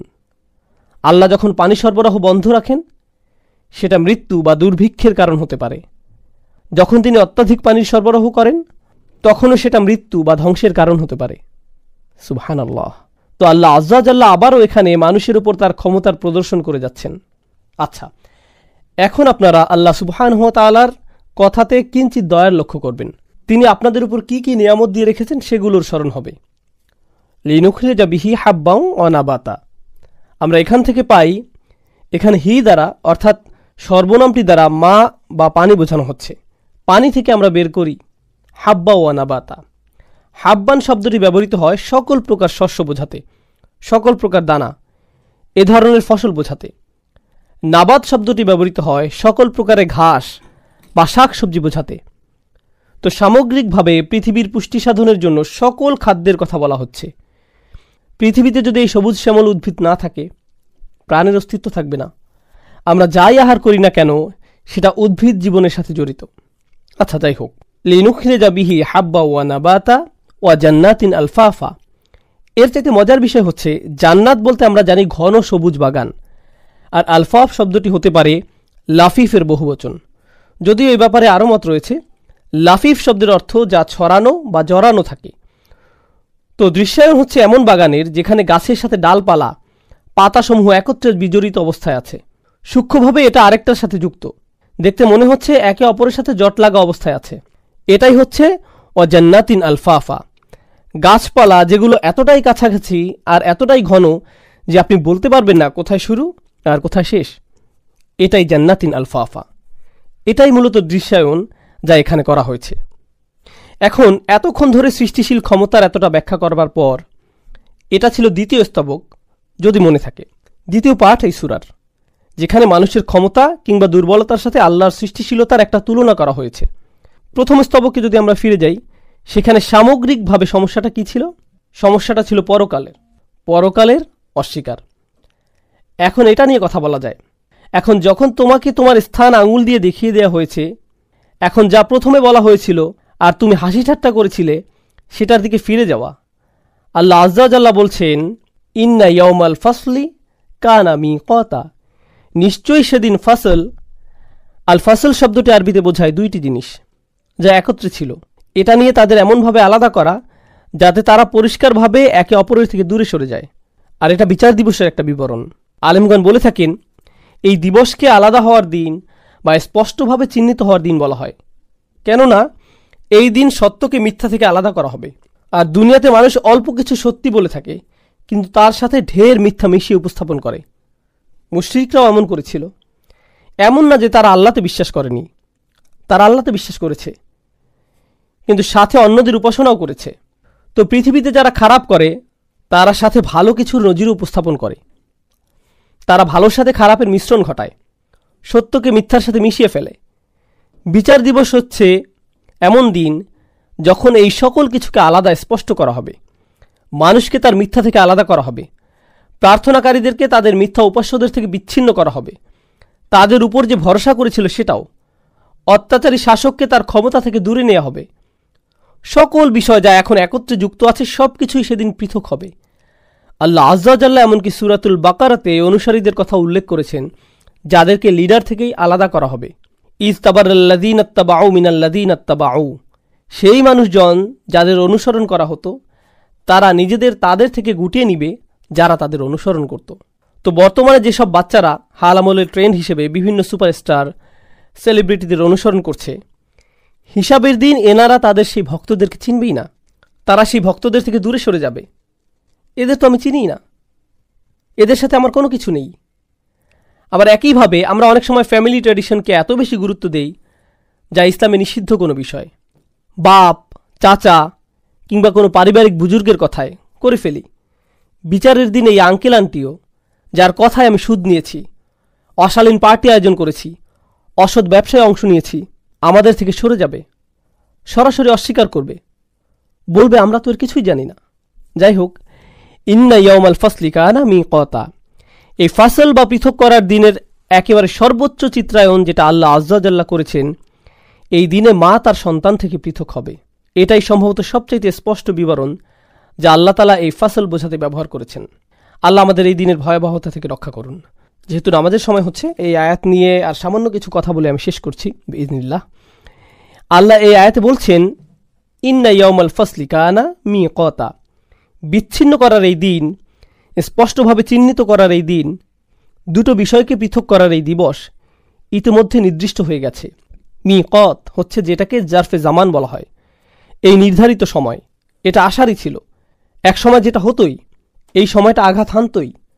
আপনি যদি এখন সকল জিনিসগুলোর দিকে লক্ষ্য করেন যেগুলোর বিষয়ে আল্লাহ আজ্জাজাল্লাহ এখানে কথা বলছেন, জোড়ায় জোড়ায় সৃষ্টি, গাছপালা বৃদ্ধি, সূর্য, রাত ও দিন, এই সকল কিছু যেগুলোর নির্দিষ্ট সময় আছে, যাদের জন্য সুনির্দিষ্ট সময় বরাদ্দ আছে, একইভাবে আমাদের জীবনেরও একটা জোড়া আছে।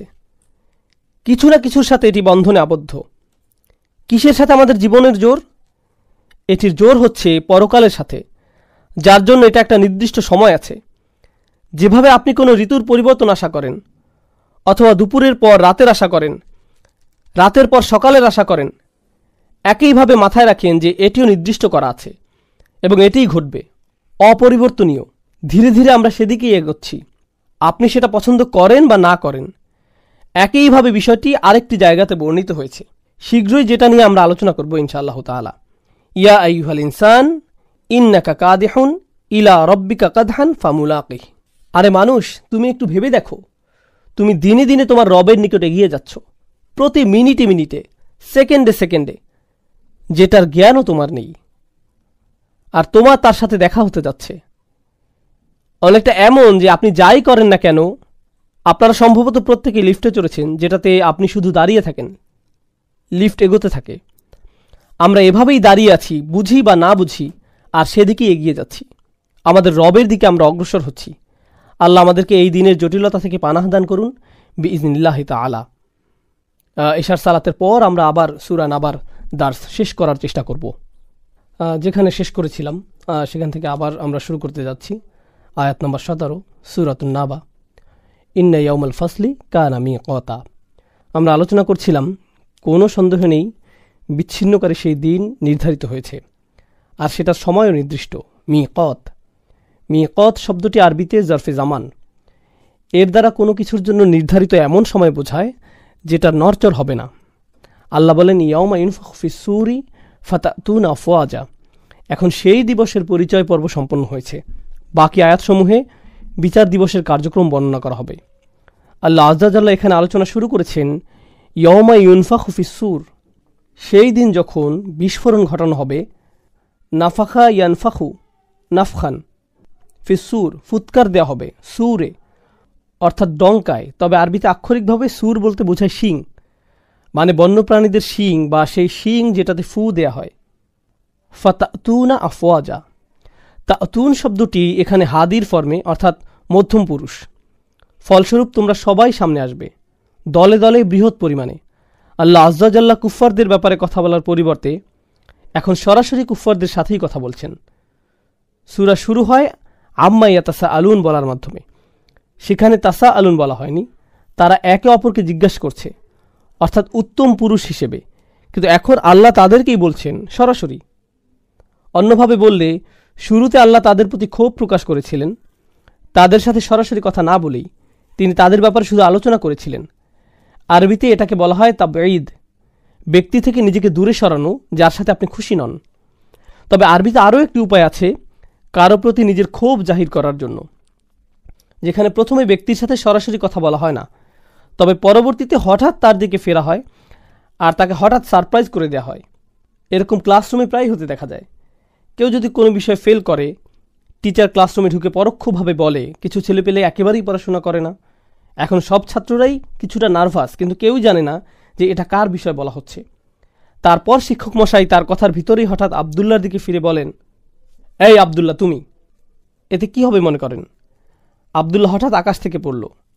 কাউকে সাবধান করার জন্য আল্লাহ তাআলা কোরআনে প্রায় এই স্টাইলের অবতারণা করেন।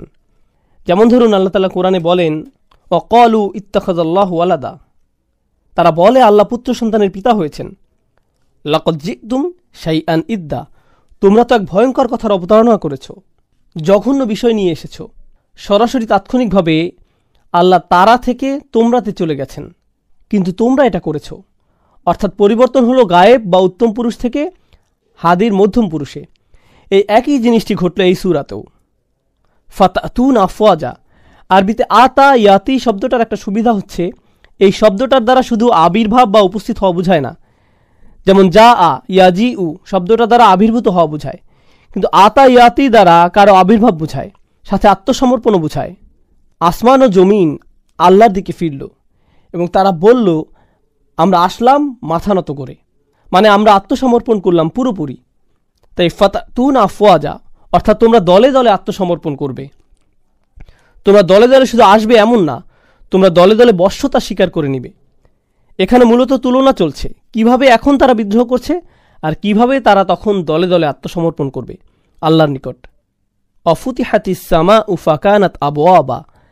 এখন আপনারা হয়তো লক্ষ্য করছেন আল্লাহ আজ্জা ওয়া জাল্লা এই সূরাতে যখন তার ক্ষমতা প্রদর্শন করছিলেন তিনি বলেন অবানাইনা ফাওকাকুম সাবআন শিদাদা। আলেমদের মধ্যে ইজমা আছে যে এখানে আসমানসমূহের কথাই বলা হচ্ছে, কেননা সাবআ শব্দটা আছে। আল্লাহ আমাদের উপর নির্মাণ করেছেন 7টা ঘন মজবুত স্থাপনা, 7টা আকাশ। এখন এই 7 আকাশের সম্পর্কে আল্লাহ বলছেন যে আল্লাহর এগুলো ধ্বংস করবার ক্ষমতা আছে। আল্লাহ নিজেই এই 7 আকাশের ক্ষমতার দৃশ্যায়ন করছেন, আর তিনি নিজেই এখন আকাশসমূহের ব্যাপারে একত্রে বলছেন অফুতিহাতিস সামাউ ফাকানাত আবওয়াবা। আর সামা আকাশকে তখন খোলা হবে, আকাশকে চিরে প্রকাশিত করা হবে বাস্তবেই। ফাকানাত আবওয়াবা মনে হবে যেন এগুলো দরজা। এটা হচ্ছে কুরআনিক বালাগার একটা উদাহরণ। আকাশসমূহ দরজার ন্যায় হবে, এর দ্বারা কি বোঝায়? পূর্বে যে ফিল বা ক্রিয়া আমরা সামওয়াতের সাথে ব্যবহার করেছি বা নাই না, সেখান থেকে বিষয়টি স্পষ্ট করা যায়। আল বিনা শব্দের অর্থ নির্মাণ করা। নির্মাণ বা স্থাপনার ক্ষেত্রে একটা বিল্ডিং এর সবচাইতে দুর্বল অংশ কোনটি হয়? অবশ্যই সেটি দরজা। দরজাই সেই অংশ যেটা প্রচুর খোলা ও বন্ধ করা যায়। আপনি যদি একটা বাড়ির কিছু ভাঙতে চান, প্রথমে কোথায় আঘাত করবেন, কোথায় আক্রমণ করবেন? অবশ্যই দরজায়, কারণ এটি কলকব্জা দ্বারা আটকানো থাকে আর সহজেই নড়াচড়া করে। ঘরের জানালাও দরজার মতো এত বেশি ব্যবহৃত হয় না। এটাই হচ্ছে কোনো স্থাপনার সবচেয়ে দুর্বল অংশ। কেউ যদি আপনার ঘরে আক্রমণ করে, অবশ্যই সে দরজা শুরু করে, দেয়ালে নয়। তো আল্লাহ আজ্জা ওয়া জাল্লা এই অতুলনীয় অসাধারণ স্থাপনার ব্যাপারে বলছেন এটা পুরোপুরি একসাথে একটি দুর্বল স্থাপনার ন্যায় হবে, দরজার ন্যায়। ফাকানাত আবওয়াবা, এটাকে মনে হবে এমন দরজার মতো যেটা খোলা ও বন্ধ করা যায়। তোমরা জায়গায় জায়গায় ফাটল দেখতে পাবে, যেখানে আকাশের বর্তমান অবস্থা আমরা জানি। হাল তারা মিন ফুতুর, তোমরা কি কোথাও কোনো ফাটল দেখতে পাও? আল্লাহ আমাদের চ্যালেঞ্জ করছেন দেখানোর জন্য। সুম্মারজিআল বাসরা কাররাতাইনি ইয়ানকালিব ইলাইকাল বাসরু খাসিআন ওয়া হুয়া হাসির। তুমি খুঁজতে থাকো, তোমার চোখগুলো ক্লান্ত হয়ে যাবে কিন্তু ত্রুটি খুঁজে পাবে না। আর পরকালে বিচার দিবসের দিন আল্লাহ বলছেন অফুতিহাতিস সামাউ ফাকানাত আবওয়াবা। তখন আকাশের অবস্থা হবে এরকম যে অবস্থার সৃষ্টি করে তিনি অবিশ্বাসীদের মুগ্ধ করতে চেয়েছিলেন। পরবর্তী বিষয় লক্ষ্য করুন, আল্লাহ এর আগে প্রথমে বলেছিলেন অল জিবালা আওতাদা। এই সূরাতে তিনি পর্বতের ব্যাপারে বলছেন তোমরা সকলে মিলে যে তাঁবু বানাতে পারো। আর আল্লাহ কেমন বানিয়েছেন লক্ষ্য করো। এই জিবাল, পাহাড় পর্বত, পার্থক্য ঠিক কেমন?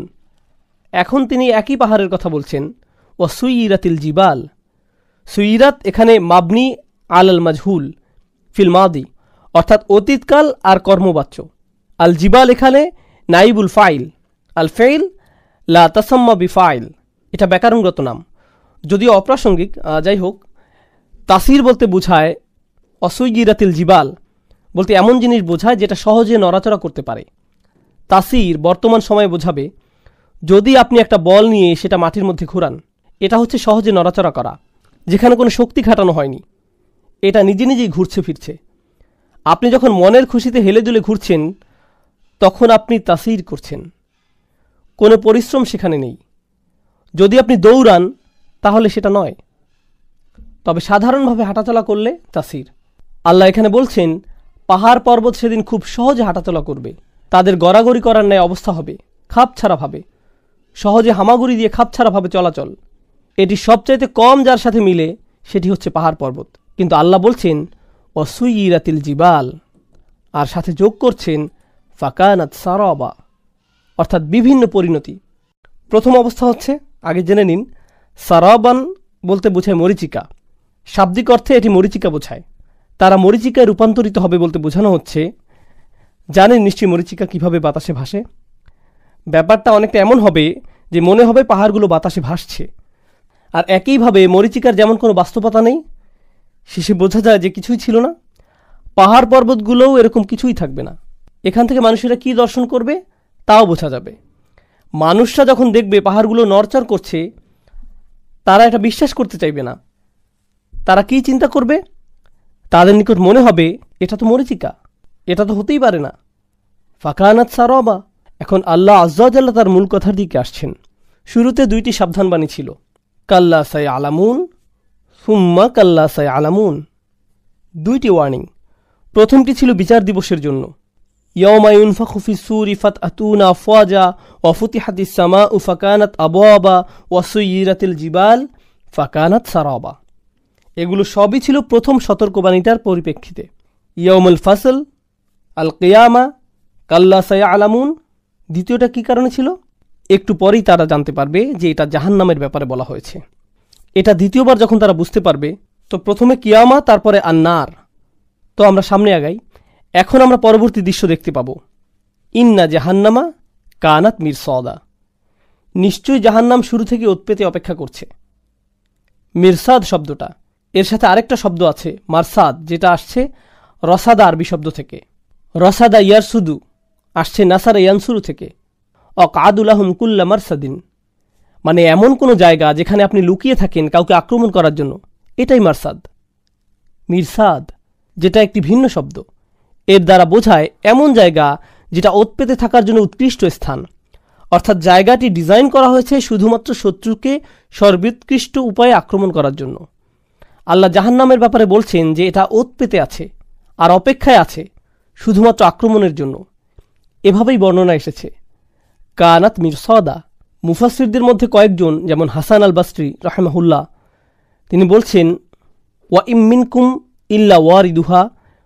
সূরা মারিয়ামে আল্লাহ তাআলা বলছেন, তোমাদের এমন কেউ অবশিষ্ট থাকবে না যার এর উপর দিয়ে যেতে হবে না। অর্থাৎ সকলকেই জাহান্নামের আগুনের উপর দিয়ে যেতে হবে। সেই ব্রিজ যেটাকে আসসিরাত বলা হয়, সকলেই এর উপর দিয়ে যাওয়ার সময় জাহান্নামের অভিজ্ঞতা নেবে ইনশাআল্লাহ তাআলা, যখন আল্লাহ তার দয়ায় আমাদের এটা পার করিয়ে জান্নাতে প্রবেশ করাবেন। আচ্ছা, এখন ইন্না জাহান্নামা কানাত মিরসাদা, জাহান্নাম অপরাধীদের জন্য ওত পেতে থাকবে। বিশ্বাসীরা সহজেই পার পেয়ে যাবে, কিন্তু অবিশ্বাসীরা এতে পরাস্ত হবে। এটাই ইন্না জাহান্নামা কানাত মিরসাদা। তারপর জাহান্নাম কাদের জন্য ওত পেতে থাকবে? লিত্তাগিনা মাআবা, এটা অপেক্ষায় থাকবে আর তগিনদের জন্য।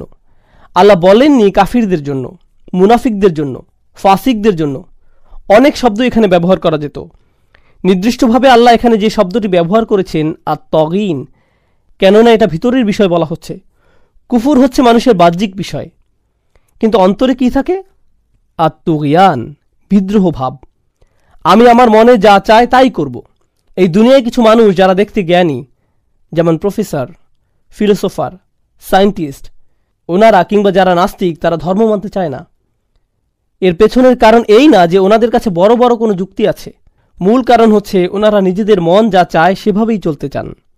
উচ্চতর কোনো কর্তৃপক্ষ ওনারা মানতে ইচ্ছুক নন। অন্যভাবে বললে, ওনারা অন্য যে কোনো আইন প্রণেতা কর্তৃপক্ষের বিরুদ্ধে বিদ্রোহ করতে চান। সব সমস্যার মূল এটাই কারণ। আর নাবা ইল আযীম, বা এ সম্পর্কিত কোনো কিছুতে তাদের কোনো আগ্রহ নেই। আম্মা ইয়াতাসাআলুন আনিন নাবা ইল আযীম, তাহলে তারা কি জন্য জিজ্ঞেস করছে? কারণ হচ্ছে তাদের তুগিয়ান, মানে লুকানো বিদ্রোহ ভাব। তো আল্লাহ বলছেন এই জাহান্নাম এটা কাদের জন্য উৎপেতে রয়েছে? যাদের অন্তরে এই বিদ্রোহ ভাব বিদ্যমান। তারপর আল্লাহ বলছেন মাআবা, এমন একটি জায়গা যেখানে তাদের যেতেই হবে। তারা বারবার পালাতে চাইবে, আর তাদের ধরে ধরে সেই জায়গাতে নিয়ে যাওয়া হবে। লিত্তাগিনা মাআবা, এমন স্থান যেখানে আপনি আশ্রয় নিতে ফিরে আসেন। এর থেকে আপনি বাঁচতে পারবেন না। আল্লাহ আজ্জা জাল্লা আমাদের জাহান্নামের আগুন থেকে রক্ষা করুক। মাআব শব্দটি একই সাথে মাজদার আর জারফ, তার মানে এর দ্বারা একই সাথে স্থান নেয়ার জায়গা আর সাথে নিজেই অবস্থান বোঝায়। যেভাবে সাধারণত এটার ব্যাখ্যা করা হয়, লাবিসিনা ফিহা আহকাবা, এটা খুবই গুরুত্বপূর্ণ একটি আয়াত, যেটার বোঝাপড়া নিয়ে একটু ভুল বোঝাবুঝি হয়। আমরা স্পষ্ট করব ইনশাআল্লাহ তাআলা। লাবিসা ইয়ালবাসু লাবসুন, লাবাসুন, লাবাসাতুন, এই শব্দগুলোর ব্যবহার করা হয় কোনো জায়গায় অনেকক্ষণ ধরে থাকা বোঝাতে। তো আত-তাগিন সায়াকুনু লাবিসিন, তারা সেখানে অনেক লম্বা সময় ধরে অবস্থান করবে। তারপর এই সময়কালকে আবার পরিমাণে দেখানো হয়েছে আহকবা শব্দটির দ্বারা। আহকব শব্দটি হচ্ছে হুকুব শব্দের বহুবচন। এই শব্দের ব্যাপারে অনেকেই মন্তব্য করেছেন, তবে বিখ্যাত হিসাবে আলী রাদিয়াল্লাহু তাআলা আনহুর মন্তব্যটি আমরা নিচ্ছি। তিনি বলেন, হুকবা হচ্ছে ৮০ বছর, যার প্রতিটি দিন আবার ১,০০০ বছরের সমান। কাতাদা রাদিয়াল্লাহু তাআলা আনহু আবার ভিন্ন মন্তব্য করেছেন। যাই হোক, যদি এটা ৮০ বছর হয়, যার প্রতিটা দিন ১,০০০ বছরের সমান, তারপরেও এটা কি অসীম নাকি সসীম? অবশ্যই সসীম। তাই মুফাসসিরুনরা অনেকে এখান থেকে মন্তব্য করেছেন যে জাহান্নামের আগুন একসময় ফুরিয়ে যাবে। তো কিছুটা আশা পাপীরাও রাখতে পারে। কিন্তু হাসান আল বাসরি রাহিমাহুল্লাহ এ বিষয়ে বলেন, আল্লাহ আজ্জা জাল্লা এখানে হুকবান বলেননি, বরং বলেছেন আহকবা, অর্থাৎ অনেকগুলো হুকবা, বহুবচন, যার মানে বোঝায় একটি হাক শেষ হলে আরেকটি শুরু হয়ে যাবে। যদি শুধু হুকবা বলা হতো তাহলে হয়তো আমরা বুঝতাম যে একটা ৮০ বছরের সেট, যেখানে প্রতিটা দিন ১,০০০ বছর, তারপর হয়তো ছুটি। কিন্তু না, এখানে বহুবচন ব্যবহৃত হয়েছে, যেটা অফুরন্ত। এর সাথে পরের আয়াতের তাফসিরেও ব্যাপারটা আরও স্পষ্ট। তো হাসান বসরি বলছেন, বহুবচন ইঙ্গিত করছে যে এর কোনো শেষ নেই।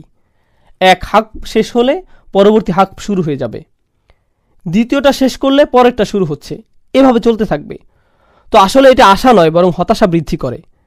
কাফির হয়তো চিন্তা করবে, আমি একটা পূর্ণ হাক কাটিয়েছি, সম্ভবত আমার হয়ে গেছে। ভুল আশায় যখন সে খুশি হতে নিবে, পরবর্তী হুকবা শুরু হবে। তো এটা আসলে এক ধরনের মানসিক পীড়া যা আল্লাহ আজ্জা জাল্লা কাফিরদের জন্য করতে চাচ্ছেন। হাকবা বলতে মানসিক টর্চার বোঝাচ্ছে। অন্য জায়গায় আবাদা বলছেন আল্লাহ সুবহানাহু ওয়া তাআলা, যার দ্বারা চিরদিনের জন্য বোঝায়। আমি আবারও বাচ্চাদের উদাহরণটা টেনে আনি। কোনো বাচ্চাকে যখন তার শিক্ষক 10 মিনিটের জন্য শাস্তি দেয়, যদি শিক্ষক জানে যে এটা আসলে 10 মিনিট নয়, 20 মিনিট, 10 মিনিট যখন শেষ হওয়ার মুহূর্তে আসে আর টিচার বলে আরও 10 মিনিট করতে হবে, পরবর্তী 10 মিনিট তার কাছে আর 10 মিনিট থাকে না, সেটা ঘন্টা থেকেও অনেক বেশি মনে হয় তার কাছে। মনে হয় এই 10 মিনিট আর এই জীবনে শেষ হবে না। এটাই হচ্ছে অপরাধীর জন্য একটা মানসিক অত্যাচার। তাকে আশা দেয়া হয়েছে যে হাক শেষ হতে যাচ্ছে, এমন সময় আরেকটা শুরু হয়ে গেল। কিভাবে আমরা এ ব্যাপারে নিশ্চিত হতে পারি? কেননা পরবর্তী আয়াতে আল্লাহ আজ্জা জাল্লা বলছেন, ফাযুকু ফালান নাযীদাকুম ইল্লা আযাবা। এটাই হচ্ছে প্রমাণ, এই আয়াত। আল্লাহ বলছেন, দেখো এখন তোমাদের জন্য শাস্তি ছাড়া আর অন্য কিছু আমরা বৃদ্ধি করব না। এই আয়াতটা আসলে কাফিরদের জন্য সবচেয়ে ভয়ঙ্কর আয়াত পুরো কোরআনে। যখন এটাতে যাব তখন আরও আলোচনা হবে ইনশাআল্লাহ। এখন আমরা যাচ্ছি সেই 2 ধরনের শাস্তির দিকে যেগুলো আল্লাহ এই সূরাতে প্রগাঢ়ভাবে বলেছেন। লা ইয়াযুকুনা ফিহা বারদাও ওয়ালা শারাবা, তারা এখানে আস্বাদন করবে না কোনো ধরনের শীতলতা বা কোনো ধরনের পানীয়। আপনারা হয়তো জানেন, আল্লাহ তাআলা যখন কোরআনে জাহান্নামের একেবারে সর্বনিম্ন পর্যায়ের কথা বলেন, ওয়ালা ইম্মাসাতহুম নাফাতুন মিন আযাবি রাব্বিক, যদি তারা আল্লাহর আযাবের একেবারে সামান্য ছোঁয়াও পায়, যে শব্দটি এখানে ব্যবহৃত হয়েছে নাফহা, আরবিতে এই ধরনের শব্দ আছে, নাফহা যেটা নুন দ্বারা শুরু, লাফহা যেটা লাম দ্বারা শুরু, 2টা শব্দ। লাফহা বলতে বোঝায় উষ্ণ বাতাস, কিন্তু নাফহা যেটা নুনের সাথে, সেটার দ্বারা বোঝায় ঠান্ডা বাতাস। তো আল্লাহ বলছেন, যদি জাহান্নামের একেবারে ঠান্ডা বাতাসও তাদের স্পর্শ করে, সেটাও এত গরম হবে যে লা ইয়াকুলুন্না ইয়া ওয়াইলানা ইন্না কুন্না যালিমিন, তারা জোরে জোরে চিৎকার করতে থাকবে, বারবার আমাদের উপর ধ্বংসপতিত হয়েছে, আমরা আসলেই অন্যায়কারী ছিলাম, আমরা আসলেই ছিলাম অবিরত অন্যায়কারী। তো এখানে আল্লাহ বলছেন যে তারা শীতল ধরনের কোনো কিছুর স্বাদ পাবে না, পানযোগ্য কিছুও পাবে না। মজার বিষয় হলো, লক্ষ্য করুন যে শ্রোতারা ছিল মরুভূমির মানুষ। মরুভূমিতে আপনি কোন 2টি জিনিস বেশি কামনা করেন? আপনি চান কিছুটা হলেও শীতলতা, আর সাথে চান পানীয়। মরুভূমি জীবনের এগুলোই মজা। আর আপনারা জানেন সেই আরবি শব্দ সমষ্টি কুররাতা আয়ুনুহ, তার চক্ষু শীতল হলো। এটা ব্যবহৃত হয় যখন আপনি মরুভূমি দিয়ে যাচ্ছেন আর এতটাই উষ্ণ আবহাওয়া যে আপনার চোখ গরমে জ্বলছে। পরে যখন উষ্ণতা কমে বা বালুঝড় থেমে যায়, তখন আপনি বলেন যে আমার চক্ষু শীতল হলো। এই শব্দ যুগলটি আল্লাহ কোরআনে ব্যবহার করেছেন যখন তিনি আমাদের জীবনসঙ্গী আর সন্তানদের বোঝাতে চেয়েছেন, রব্বানা হাবলানা মিন আজওয়াজিনা ওয়া যুররিয়াতিনা কুররাতা আয়ুন, আমাদের চোখের প্রশান্তি। তো শীতলতা আরবি কালচারে বড়ই প্রশান্তির বিষয়। আর আল্লাহ সেই প্রশান্তিটি ছিনিয়ে নিচ্ছেন আর তাদের পানীয় থেকেও বঞ্চিত করছেন। তারপর তিনি আরও 2টি বিষয় যুক্ত করেছেন, ইল্লা হামিমান ওয়া গসাক।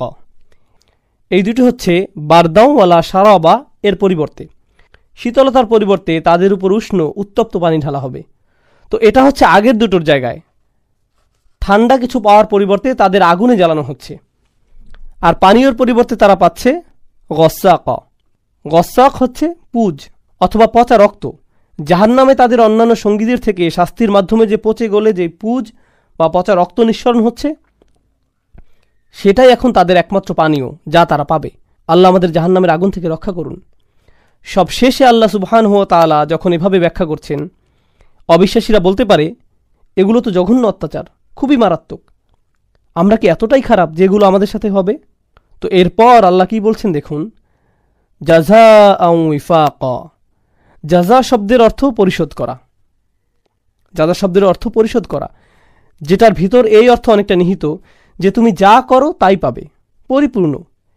কিন্তু তারপর আল্লাহ ওয়িফাক শব্দটি যুক্ত করছেন। ওয়িফাক হচ্ছে ওয়াফাকা শব্দের মাসদার। এখানে মাসদার রূপটি ব্যবহৃত হচ্ছে ইসমে ফাইলের জায়গায়। আমরা এখানে যে শব্দটি আশা করছিলাম সেটা হচ্ছে জাযাআন মুওয়াফিকুন। এটাই আমরা এখানে আশা করেছিলাম সাধারণ আরবি অনুযায়ী। তবে যখন আপনি বলছেন ওয়িফাক, তার মানে এখানে এর চাইতে উত্তম, একেবারে যথার্থ শাস্তি আর কোনোটা হতে পারে না। অর্থাৎ এই শাস্তি হচ্ছে এই জাহান্নামীরা ঠিক যতটা প্রাপ্য ঠিক বরাবর ততটুকু, এক বিন্দু কমও না বেশিও না। জাযাআন ওয়িফাকা। আর কাফিররা চিন্তা করবে, আমি আসলে এত কী বা খারাপ করলাম যে আমার আজকে এই অবস্থা? আল্লাহ বলছেন এটা হচ্ছে একেবারে যথার্থ শাস্তি যা তোমার প্রাপ্য। এখানে অতিরিক্ত কিছুই করা হয়নি, কোনো অন্যায় কিছুই চাপিয়ে দেওয়া হয়নি। এটাই ন্যায় বিচার। কোনো জুলুম করা হয়নি, যা তোমার পাওনা ঠিক তাই দেয়া হলো। তাহলে এমন কি কাজ আমি করলাম বলুন? ইন্নাহুম কানু লা ইয়ারজুনা হিসাবা। এখন এখানে বিষয়টিতে বিস্তারিত ইঙ্গিত দেয়া হচ্ছে, এরাই হচ্ছে সেই মানুষ যারা কখনোই আশাই করেনি হিসাবের ব্যাপারে, তাদের কোনো প্রত্যাশা ছিল না। এখানে শব্দচয়নের দিকে লক্ষ্য করুন। আল্লাহ আযজা ওয়া জাল্লা বলছেন না যে এই মানুষরা জানতো, ইয়াতাওয়াক্কাউন, তাদের বিচার দিবসের তাওয়াক্কু ছিল, তারা জানতো হিসাবের ব্যাপারে, এমন বলেননি। না, বরং তারা আশাই করেনি। এখানে স্পষ্ট পার্থক্য রয়েছে। যখন আপনি জানেন না, এর মানে হচ্ছে আপনার কোনো ধারণাই নেই। কিন্তু যখন আপনি আশা করেন না, এর মানে আপনি এ ব্যাপারে শুনেছেন, আপনার জানা আছে বা আন্দাজ করছেন যে এটা আসছে, কিন্তু আপনার আশা ভরসা আপনি এমন করে রাখছেন যে এটা না হোক, আর আপনি আপনার মিথ্যা প্রত্যাশার দ্বারা প্রতারিত হচ্ছেন। সেজন্যই আল্লাহ কোরআনে বলছেন, তাদেরকে তাদের মিথ্যা আশার দ্বারা প্রতারিত হতে দাও। মিথ্যা আশা কি? সেটা হচ্ছে এই পরকাল, বিচার দিবস। আমার সব কাজকর্মের হিসাব সামনে আনা, এগুলো সম্ভবত কখনোই হবে না। দুঃখের বিষয় হচ্ছে বর্তমানে এই ধরনের চিন্তাভাবনা আমাদের মুসলিমদের মধ্যেও দেখা যায়। হয়তো আপনার পরিবারের মধ্যেও সেটা আছে। আপনি হয়তো পরিবারের কাউকে স্মরণ করাচ্ছেন, শোনো, আমাদের কাজকর্মের জন্য আল্লাহর কাছে আমাদের জবাবদিহি করতে হবে।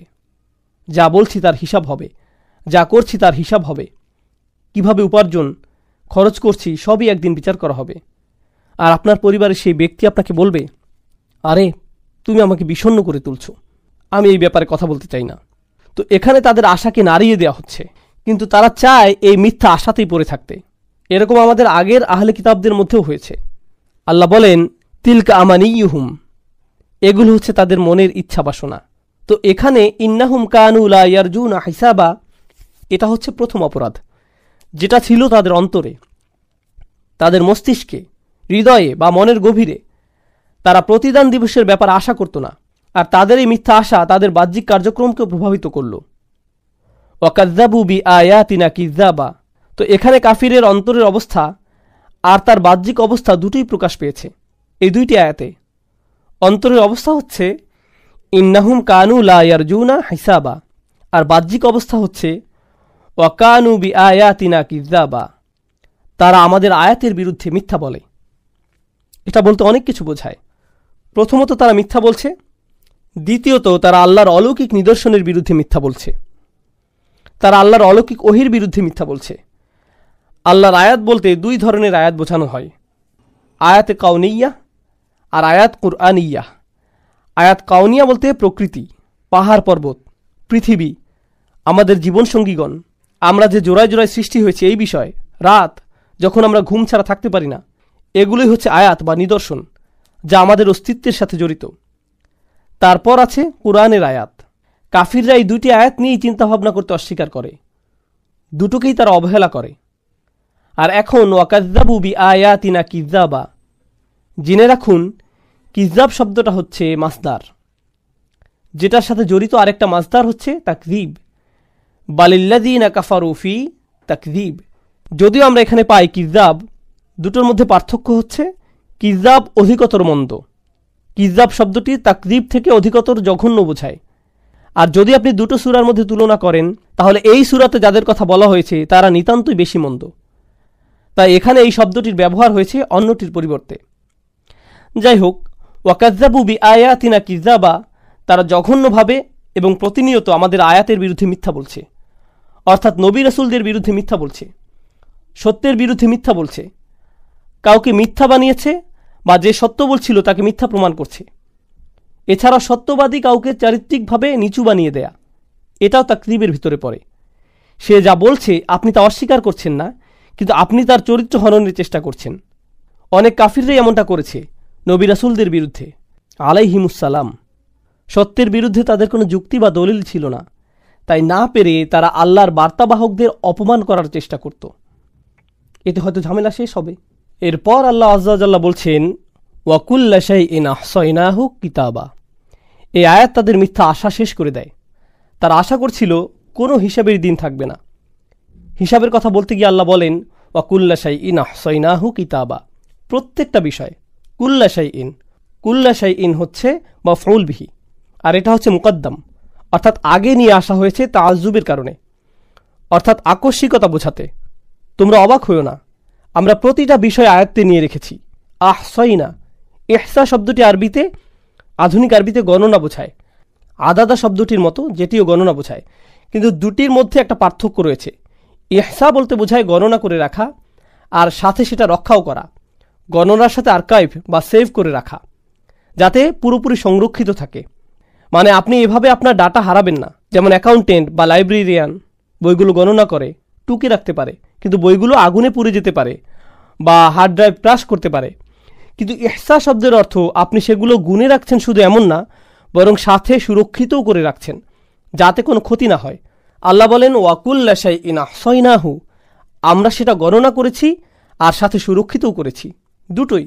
কিতাবা অর্থাৎ লিখিতভাবে বা লিখিত ডকুমেন্ট। ফাযুকু, এটা এমন একটি আয়াত যেটা সম্পর্কে বলা হয়েছে। আলেমগণ বলেন যে এই আয়াতটি হচ্ছে কোরআনের সবচেয়ে ভয়াবহ আয়াত, যেটি নিয়ে আমরা আলোচনা করতে যাচ্ছি।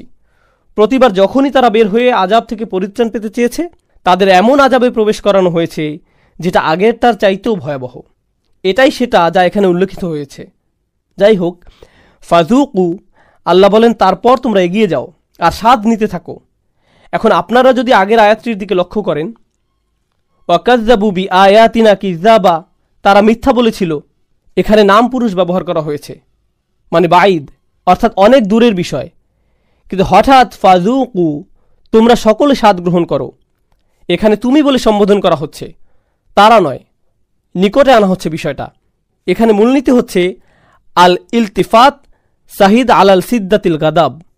নাম পুরুষ থেকে সরাসরি মধ্যম পুরুষে চলে আসার মাধ্যমে বোঝানো হচ্ছে আল্লাহর ক্রোধ এখানে ঠিক কতটা ব্যাপক, যে কারণে তিনি এখানে এভাবে কথা বলছেন শাস্তির ক্ষেত্রে। এখানে আরেকটি বিষয় হচ্ছে আল্লাহ আযজা ওয়া জাল্লা তাদের বলেননি ফাকালা রাব্বুহুম লাহুম, তাদের রব তাদের বলেছিলেন, অথবা ক্বালা আল্লাহু লাহুম, আল্লাহ তাদের বলেছিলেন, ইয়াকুলুল্লাহু, আল্লাহ তাদের বলবেন। আল্লাহ তাদের নামের পাশে নিজের নাম বসাচ্ছেন না। জাহান্নামীদের পাশে আল্লাহ নিজের নাম বসান না। কোরআনের বিভিন্ন জায়গায় আপনারা দেখতে পাবেন কিলা শব্দটি তাদের বলা হয়েছিল, অথবা তাদের বলা হবে। আল্লাহ তাদের দিকে এমনকি ফিরছেনও না। ওয়ালা ইয়ানজুরু ইলা ইয়াউমুল কিয়ামা ওয়ালা ইউযাক্কিহিম ওয়ালা ইউকাল্লিমুহুমুল্লাহ। সাথে আল্লাহ এটাও বলছেন আল্লাহ সরাসরি তাদের সাথে কথা বলবেন না, তো তাদের এভাবে বলা হবে। কিন্তু অন্যান্য আলেমদের মত অনুযায়ী বিচার দিনের সময় আল্লাহ তাদের উদ্দেশ্য করে বলবেনই না, সরাসরি বলবেনই না। এটা হচ্ছে তাদের শাস্তির অংশ, যে তিনি তাদের দিকে ফিরেও তাকাবেন না। জাহান্নামের আগুন হতে আল্লাহ আমাদের রক্ষা করুন। ফাযুকু ফালান নাযীদাকুম ইল্লা আযাবা। তারপর তোমরা অগ্রসর হও আর স্বাদ নাও। অর্থাৎ ফলস্বরূপ আমরা তোমাদের জন্য শাস্তি ব্যতীত অন্য কিছুই বৃদ্ধি করব না। তারা কিসের জন্য মিনতি করতে থাকবে? সামান্য বারদের জন্য, সামান্য শরাবের জন্য, একটু সামান্য শীতলতা, একটু যদি বাঁচা যেত, একটু কিছু যদি পান করা যেত। কিন্তু আল্লাহ বলছেন, তোমাদের জন্য শুধুমাত্র একটা জিনিসই আমি বৃদ্ধি করতে পারি, সেটা হচ্ছে আগের বারের চাইতেও ভয়ঙ্কর শাস্তি। এখন অবস্থার পরিবর্তন হতে যাচ্ছে। অপর বা উল্টো পাশে আমরা এখন দেখতে পাবো এখানে দুইটি শ্রোতা রয়েছে আল্লাহ সুবহানাহু ওয়া তাআলার। একটা হচ্ছে কুফফাররা, অপরটা হচ্ছে মুত্তাকি। আল্লাহ যখন মুত্তাকিদের সাথে কথা বলছেন তখন তিনি সরাসরি তাদের দিকে ফিরেই বলছেন, তাদের নসিহত করছেন। আর এভাবে কাফিররাও শুনতে পাচ্ছে আল্লাহ কিভাবে মুত্তাকিদের সাথে কথা বলেন। তাই আপনাদের বুঝতে হবে আল্লাহ কিভাবে কথা বলেন ভিন্ন ভিন্ন শ্রোতার ক্ষেত্রে, আর যা বলা হচ্ছে তার মর্ম আসলে কি। আল্লাহ সুবহানাহু ওয়া তাআলা এখন মুত্তাকিদের দিকে ফিরছেন। ইন্নালিল মুত্তাকিনা মাফাজা, এটা শুধুমাত্র যাদের তাকওয়া আছে তাদের জন্য, মুমিনদের জন্য বলা হয়নি, যারা ঈমান এনেছে এভাবে বলা হয়নি, বলা হয়েছে ইন্নালিল মুত্তাকিনা। কিন্তু কেন কেন তাকওয়ার কথা বলা হয়েছে মনে করেন? তাকওয়া শব্দটি দুইভাবে অর্থ হয়। এক হচ্ছে ভয়, আমরা সচরাচর এভাবেই করতে দেখি, কিন্তু এটা সঠিক নয় পুরোপুরি। ভয় হচ্ছে আরবিতে খৌফ, যেমন কোরআনে আছে ইন্নী আখাফুল্লাহ, যখন ইবলিস বলে ইন্নী আখাফুল্লাহ রব্বিল আলামিন। কিন্তু এখানে তাকওয়া বলতে বোঝানো হয়েছে সেই সাবধানতা অবলম্বন যা আপনি করে থাকেন ভয়ের ফলস্বরূপ। ভয়ের কারণে আপনি ঠিক যা যা করে থাকেন, যখন আপনি ঘর ঠিকমতো লক করেন, ভালোভাবে চেক করে ঘুমাতে যাচ্ছেন, আপনি তাকওয়ার প্র্যাকটিস করছেন। যখন হজে যাওয়ার আগ মুহূর্তে আপনি কাগজপত্র, পাসপোর্ট ইত্যাদি ভালোভাবে দেখে বুঝে নিচ্ছেন, আপনি তাকওয়ার চর্চা করছেন। ফাতাজাওয়াদু ফাইন্না খায়রা যাদুন আত-তাকওয়া। তো তাকওয়া হচ্ছে সতর্কতামূলক কাজকর্ম করে নেয়া। আক্ষরিকভাবে আল্লাহ আযজা জাল্লা আমাদের কোরআনে বলছেন ফাত্তাকুন নার, জাহান্নামের আগুন থেকে বাঁচতে সতর্ক হও, এমন কাজকর্ম করো যাতে করে শেষে জাহান্নামের আগুনে পুড়তে না হয়। এটাই তাকওয়া। তো সাবধান থাকো, খুঁতখুঁতে থাকো নিজের কাজকর্মের ব্যাপারে, কারণ সাবধানে না থাকলে শেষে বিপদে পড়তে হতে পারে। এরাই হচ্ছে তাকওয়াবান মানুষ। তাকওয়া অনুভূতির চাইতেও বেশি কিছু বোঝায়। এটা এমন অনুভূতি যার পরিণতি আমাদের কিছু না কিছু করতে বাধ্য করে। আপনি কিছু করেন যাতে নিজে বাঁচতে পারেন, নিজেকে সাহায্য করেন, এটাই তাকওয়া। ইন্নালিল মুত্তাকিনা, সেসব মানুষ যাদের ভয় ছিল, যারা সাবধান ছিলেন, তাদের ভয় ছিল যে কাজের পরিণতি ভোগ করতে হবে, আর সেই ভয়কে তারা কাজে রূপান্তর করেছিল। শুধুমাত্র তাদের জন্য আছে মাফাজা। মাফাজ শব্দটি মাস্তার আর জর্ফ দুটোই হতে পারে। এর দ্বারা বোঝায় তারা সফল হতে পারে, সাথে সফলতা উদযাপনের স্থানও তারা পেতে পারে, আর এর সাথে নির্দিষ্ট সময়ও তারা পেতে পারে। যখন তারা তাদের সফলতা উদযাপন করবে, তিনটা অর্থ পাওয়া যাচ্ছে কেবল একটা শব্দ থেকে, মাফাজান শব্দটি। আবারও এর দ্বারা বোঝায় শুধুমাত্র তাকওয়াবান মানুষেরাই সফল। সফলতা হিসেবে নির্দিষ্ট জায়গাও থাকবে, যেটা জর্ফ মাকান, সফলতার স্থান অর্থাৎ জান্নাত। মাফাজ শব্দের অর্থ এছাড়াও সফলতার সময়কাল বোঝায়, মানে বিশ্বাসীদের অবশ্যই ধৈর্যশীল হতে হবে, শীঘ্রই তারা পাবে। এখন হয়তো পাচ্ছে না, কিন্তু নিঃসন্দেহে শীঘ্রই তারা পেতে যাচ্ছে একটা নির্দিষ্ট সময়ে। হাদাইকা ওয়া আনাবা, এরপর আল্লাহ বিবরণ দিচ্ছেন অন্তত পক্ষে যে স্থানে তারা থাকবে সেটার হাদাইকা অর্থাৎ বাগান। আরবিতে হাদাইক শব্দটি বেশ মজার। এর দ্বারা বোঝায় এমন কোনো বাগান যেটার উঁচু দেয়াল বা বেড়া রয়েছে, মানে এটি দ্বারা সংরক্ষিত কোনো বাগান বোঝায় যেটাতে কেবল মালিক একাই যেতে আসতে পারবে। এটাই হাদিকাহ বা জান্নাত শব্দটি হতে একটু ভিন্ন। এছাড়াও হাদাইকা শব্দটির সাথে জড়িত একটি শব্দ হচ্ছে হাদাকা, যার দ্বারা বোঝায় চোখের মণি, কেননা এটা একটা চমৎকার বর্ণ দ্বারা পরিবেষ্টিত। অর্থাৎ এমন একটি বাগানের কথা বলা হচ্ছে যা কিনা বিভিন্ন রঙের মিশ্রণ, বর্ণ দ্বারা বৈশিষ্ট্যমণ্ডিত। হাদাইকা বলতে এমন একটি বাগানই বোঝায়। হাদাইক এখানে বহুবচন, অনেকগুলো বাগান। ও আনাবা মানে আঙ্গুর, এটি এমন এক খাবার যাতে ইতিমধ্যেই পানীয় মজুদ আছে, একের ভিতরে দুই। সুবহানাল্লাহ।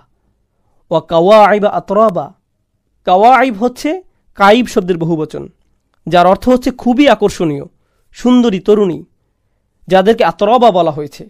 তারা একের অধিক থাকবে বিশ্বাসীদের জন্য। আর আতরাব মানে হচ্ছে তারা সমবয়সী হবে, তারা একে অপরের জন্য খুবই উপযুক্ত সঙ্গী হবে, আতরাবা। তারপর আল্লাহ বলছেন ওয়াকাসান দিহাকা, কাস শব্দটি বর্তমানে বোঝায় কাপ অথবা গ্লাস। ক্লাসিক্যাল আরবিতে কাস শব্দটি ঠিক তখনই ব্যবহার হতো যখন সেটি কোনো মদ বা দামি পানীয় দ্বারা পূর্ণ থাকত। শুধুমাত্র এক্ষেত্রেই তারা কাস শব্দটিকে গ্লাস বোঝাতে ব্যবহার করত, অন্যথায় অন্য শব্দের প্রয়োগ হতো। এখানে বলা হয়েছে ওয়াকাসান দিহাক, মানে খুবই দামি অথবা ভিনদেশি কোনো পানীয়।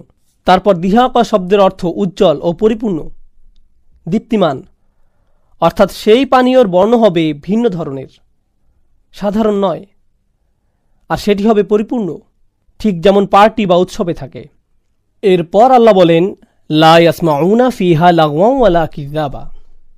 সুবহানাল্লাহ। তারা সেখানে সেই সকল বাগানগুলোতে কোনো ধরনের লাগওয়ান বা কিযাব শুনতে পাবে না। লাগওয়ান শব্দের অর্থ হচ্ছে অপ্রয়োজনীয় কথাবার্তা, আর কিযাব হচ্ছে কেউ যে কোনো কারো বিরুদ্ধে মিথ্যা বলে। এমন যে কোনো দুইটি বিষয় আলাদাভাবে আল্লাহ উল্লেখ করেছেন। সূরা শুরুতে ছিল আম্মা ইয়াতাসাআলুনা আনিন নাবাইল আযীম আল্লাযী হুম ফীহি মুখতালিফুন। এগুলোই ছিল লাগওয়ান। আল্লাহ বলছেন, বিশ্বাসীরা তোমাদের চিন্তা নেই, যখন তোমরা জান্নাতে আসবে এখানে তোমরা অযথা কথাবার্তা শুনতে পাবে না। ওয়ালা তাসমাউন্না মিনাল্লাযীনা উতুল কিতাবা মিন ক্বাবলিকুম ওয়া মিনাল্লাযীনা আশরাকু আযান কাসীর। এই দুনিয়াতে সূরা আল ইমরানে আল্লাহ বলছেন, তোমাদের অনেক কষ্টকর আলাপ আলোচনা কানে নিতে হয়, অসংখ্য কষ্টকর শব্দ তোমাদের সহ্য করতে হয় কাফিরদের থেকে। এমনকি রাসূলকেও বলা হয়েছে ফাসবির সবরান জামিলা, এই জীবনে শুধু একটু ধৈর্য ধরে যাও সুন্দরভাবে। অসবির আলা মা ইয়াকুলুনা ওয়াহজুরহুম হাজরান জামিলা, তাদের কথাতে ধৈর্য ধারণ করো। এখানে আল্লাহ আমাদের বলছেন যে এদের ব্যাপারে দুশ্চিন্তা করো না। যখন তোমরা এখানে চলে আসবে এসব আজে বাজে কিছুই তোমাদের শুনতে হবে না। লা ইয়াসমাউনা ফিহা লাগওয়ান ওয়ালা কিযাবা। অপর বিষয়টি, বিশ্বাসীরা যারা দিনের জন্য কাজ করে তারা সর্বদা কি শুনতে পায় জানেন? কিযাব। তারা মিডিয়াতে কিযাব শুনতে পায়, তাকযীব শুনতে পায় যখন মানুষজন নবী রাসূলদের বিরুদ্ধে মিথ্যা বলে, তাদের নামে আজে বাজে কথাবার্তা ছড়ায়, মানহানি করতে চেষ্টা করে, আল্লাহর কিতাব সম্পর্কে মিথ্যা শুনতে থাকে। এগুলো সবই কিযাব। এগুলি হচ্ছে কষ্টের, দুঃখের বিষয় বিশ্বাসীদের জন্য। তাই আল্লাহ বলছেন, তোমাদের এসব কথাবার্তা দ্বারা আর কষ্ট সহ্য করতে হবে না। লা ইয়াসমাউনা ফিহা লাগওয়ান ওয়ালা কিযাবা জাযাআম মির রাব্বিকা। আর এই সকল চমৎকার বিবরণের ব্যাপারে প্রথমেই আল্লাহ বলছেন জাযাআম মির রাব্বিকা। লক্ষ্য করুন, কুফফারদের ব্যাপারে প্রথমে আল্লাহ বলেছিলেন জাযাআন ওয়িফাকা, তারপর থেমে গিয়েছিলেন। ওয়িফাক মানে যথাযথ, কমও না বেশিও না, বরাবর। আল্লাহ জান্নাতের জন্য ওয়িফাক শব্দটি ব্যবহার করেননি। কেন? কারণ তিনি আমাদের যতটুকু প্রাপ্ত ততটুকুন তো দিবেনই, সাথে আরও দিবেন। সেই জন্যই তিনি শুধু জাযাআম মির রব্বিক বললেন, সাথে এখানে তিনি রব্বিকা শব্দটি উল্লেখ করেছেন। রব বলতে আস-সাইয়্যিদ, মুরশিদ, মুরব্বি, আল মুতি ইত্যাদি সবই বোঝায়। অর্থাৎ যিনি দান করেন, যিনি দেখাশোনা করেন, সকল কিছু রক্ষণাবেক্ষণ করেন, যিনি সৃষ্টি করেন, সকল সুযোগ সুবিধা দিয়ে থাকেন, এই সমস্ত পজিটিভ শব্দসমূহ সবই রব শব্দের অন্তর্ভুক্ত। এটি একটি করুণাময় রহমত সম্পন্ন শব্দ। রব কিন্তু তাদের সাথে ব্যবহৃত হয়নি। আল্লাহ বলেননি জাযাআন ওয়িফাকা মির রাব্বিহিম, না, তিনি এমনটা বলেননি। কেননা এখানে করুণা দয়ার কোনো অবকাশই নেই। এখানে আল্লাহ তার দয়ার উল্লেখ করছেন। তবে তিনি শুধুই রবের কথা বলেননি, রব্বিস সামাওয়াতিও বলেননি, যেটা সামনে আসছে। বলছেন রব্বিকা, তোমার মালিকের পক্ষ থেকে, ও মুহাম্মদ সাল্লাল্লাহু আলাইহি সাল্লাম। আর আমরা জানি আল্লাহ যখন তার রাসূলের সাথে কথা বলেন সেটাই কোরআনের সবচাইতে দয়াশীলতার জায়গাগুলোর একটি। তো এখানে রহমতের ভার আরও বৃদ্ধি হলো, শুধু রব না বলে রব্বিকা বলার কারণে। তোমার রব মুহাম্মদ সাল্লাল্লাহু আলাইহি সাল্লাম। তারপর তিনি আরও দুটি শব্দ যুক্ত করলেন, খুবই চমৎকার দুটি শব্দ। আমরা আগে থেকেই জানি এখানে আরও শব্দ আসবে, কেননা তিনি ওয়িফাক শব্দটি ব্যবহার করেননি। তিনি এখানে যুক্ত করলেন আতাআন। আতাআ হচ্ছে আপনি যখন কাউকে এমন কিছু দেন যা পাওয়ার মতো যথাযথ কাজ সে করেনি, পূর্ণ যোগ্য সে নয়, সেটি একটি গিফট। যেমন ইন্না আ'তাইনাকা আল কাউসার, কাউকে কিছু উপহার দেয়া একটি বিষয়, কিন্তু উপহারের বন্যায় ভাসিয়ে দেয়া, রাজকীয় উপহার দেয়া, এটাই হচ্ছে ইআতাআ। তো আল্লাহ প্রথমে বলেছেন আতাআন, তাদের উপর উপহারের বন্যা বইবে। তারপর তিনি বলছেন হিসাবা। যারা উর্দুভাষী মানুষ আছেন মনে করবেন না যে এটা উর্দু হিসাব বোঝানো হচ্ছে, সাবধান, এটা সেই হিসাব নয়। কাতাদা রাদিয়াল্লাহু আনহু বিষয়টা সুন্দরভাবে ব্যাখ্যা করেছেন। কখনো কেউ বলে আহসাবতু ফুলানান, শব্দদ্বয় দ্বারা প্রাচীন আরবিতে অর্থ হতো আমি কাউকে এতই দিয়েছি যে ব্যক্তি নিজেই বলছে আমি আর নিতে পারছি না, অনেক হয়েছে। ঠিক এই পয়েন্টে যখন সে পৌঁছায় তখন সে বলে হিসাবান। তো আল্লাহ বলছেন তিনি এতই দিবেন যে বিশ্বাসীরা নিজেরাই বলবে আমাদের আর চাই না, অনেক হয়েছে। তাই জাযা আম্মির রব্বিকা আতাআন, আর তারপর হিসাবা। আল্লাহ আমাদের এমন অসাধারণ উপহারের স্বাদ নেওয়ার যোগ্য করে তুলুক। আমরা সূরার শেষ পর্যায়ের দিকে যাচ্ছি, যেখানে বলা হলো জাযা আম্মির রব্বিকা, আর এখন পরের আয়াতে রব শব্দটিকে আরও বিশেষণে যুক্ত করা হয়েছে। এটাও সেই একই রব, রব্বিস সামাওয়াতি ওয়াল আরদি ওমা বাইনাহুমার রহমান, যিনি রব আকাশমণ্ডলী, পৃথিবী ও ওগুলির অন্তর্বর্তী সব কিছুর, যিনি রহমান। আবারও সেই একই রব সম্পর্কে আবারও বলা হচ্ছে যে তিনি অত্যন্ত দয়াময়ী। আর রহমান শব্দটির সম্পর্কে আপনাদের কিছু জানা উচিত, আর রহিম শব্দটির প্রেক্ষিতে, যা এই সূরার প্রেক্ষাপটে খুবই জরুরি। আর রহমান শব্দটি আর রহিম থেকে ভিন্ন, কেননা আর রহিম শব্দটিকে বলা হয় ইসমে সিফাত মুশাব্বাহ, অর্থাৎ সম্ভাব্য বা অন্তরে গুপ্ত। আমি যদি বলি এই ছেলে রহিম, তার মানে সে দানশীল ছেলে। তার মানে এই না যে সে সব সময় দান করে, শুধু বোঝায় যে তার দানশীলতার গুণ আছে। মানে এই না যে প্রতিটা মুহূর্তে প্রতিদিন সে দানশীলতার পরিচয় দিয়ে থাকে। আল্লাহ যখন কোনো দয়ার কথা বোঝান যা তিনি এই মুহূর্তে করছেন, তিনি রহিম শব্দটি ব্যবহার করেন না, বরং ব্যবহার করেন রহমান। অর্থাৎ যখন নির্দিষ্ট দয়াশীলতার কিছু বলা হয় তখন রহমান শব্দের ব্যবহার হয়। রহিম অন্যদিকে জেনারেল, সাধারণ অর্থে ব্যবহার হয়। আল্লাহ সর্বদাই দয়াময়, রহিম।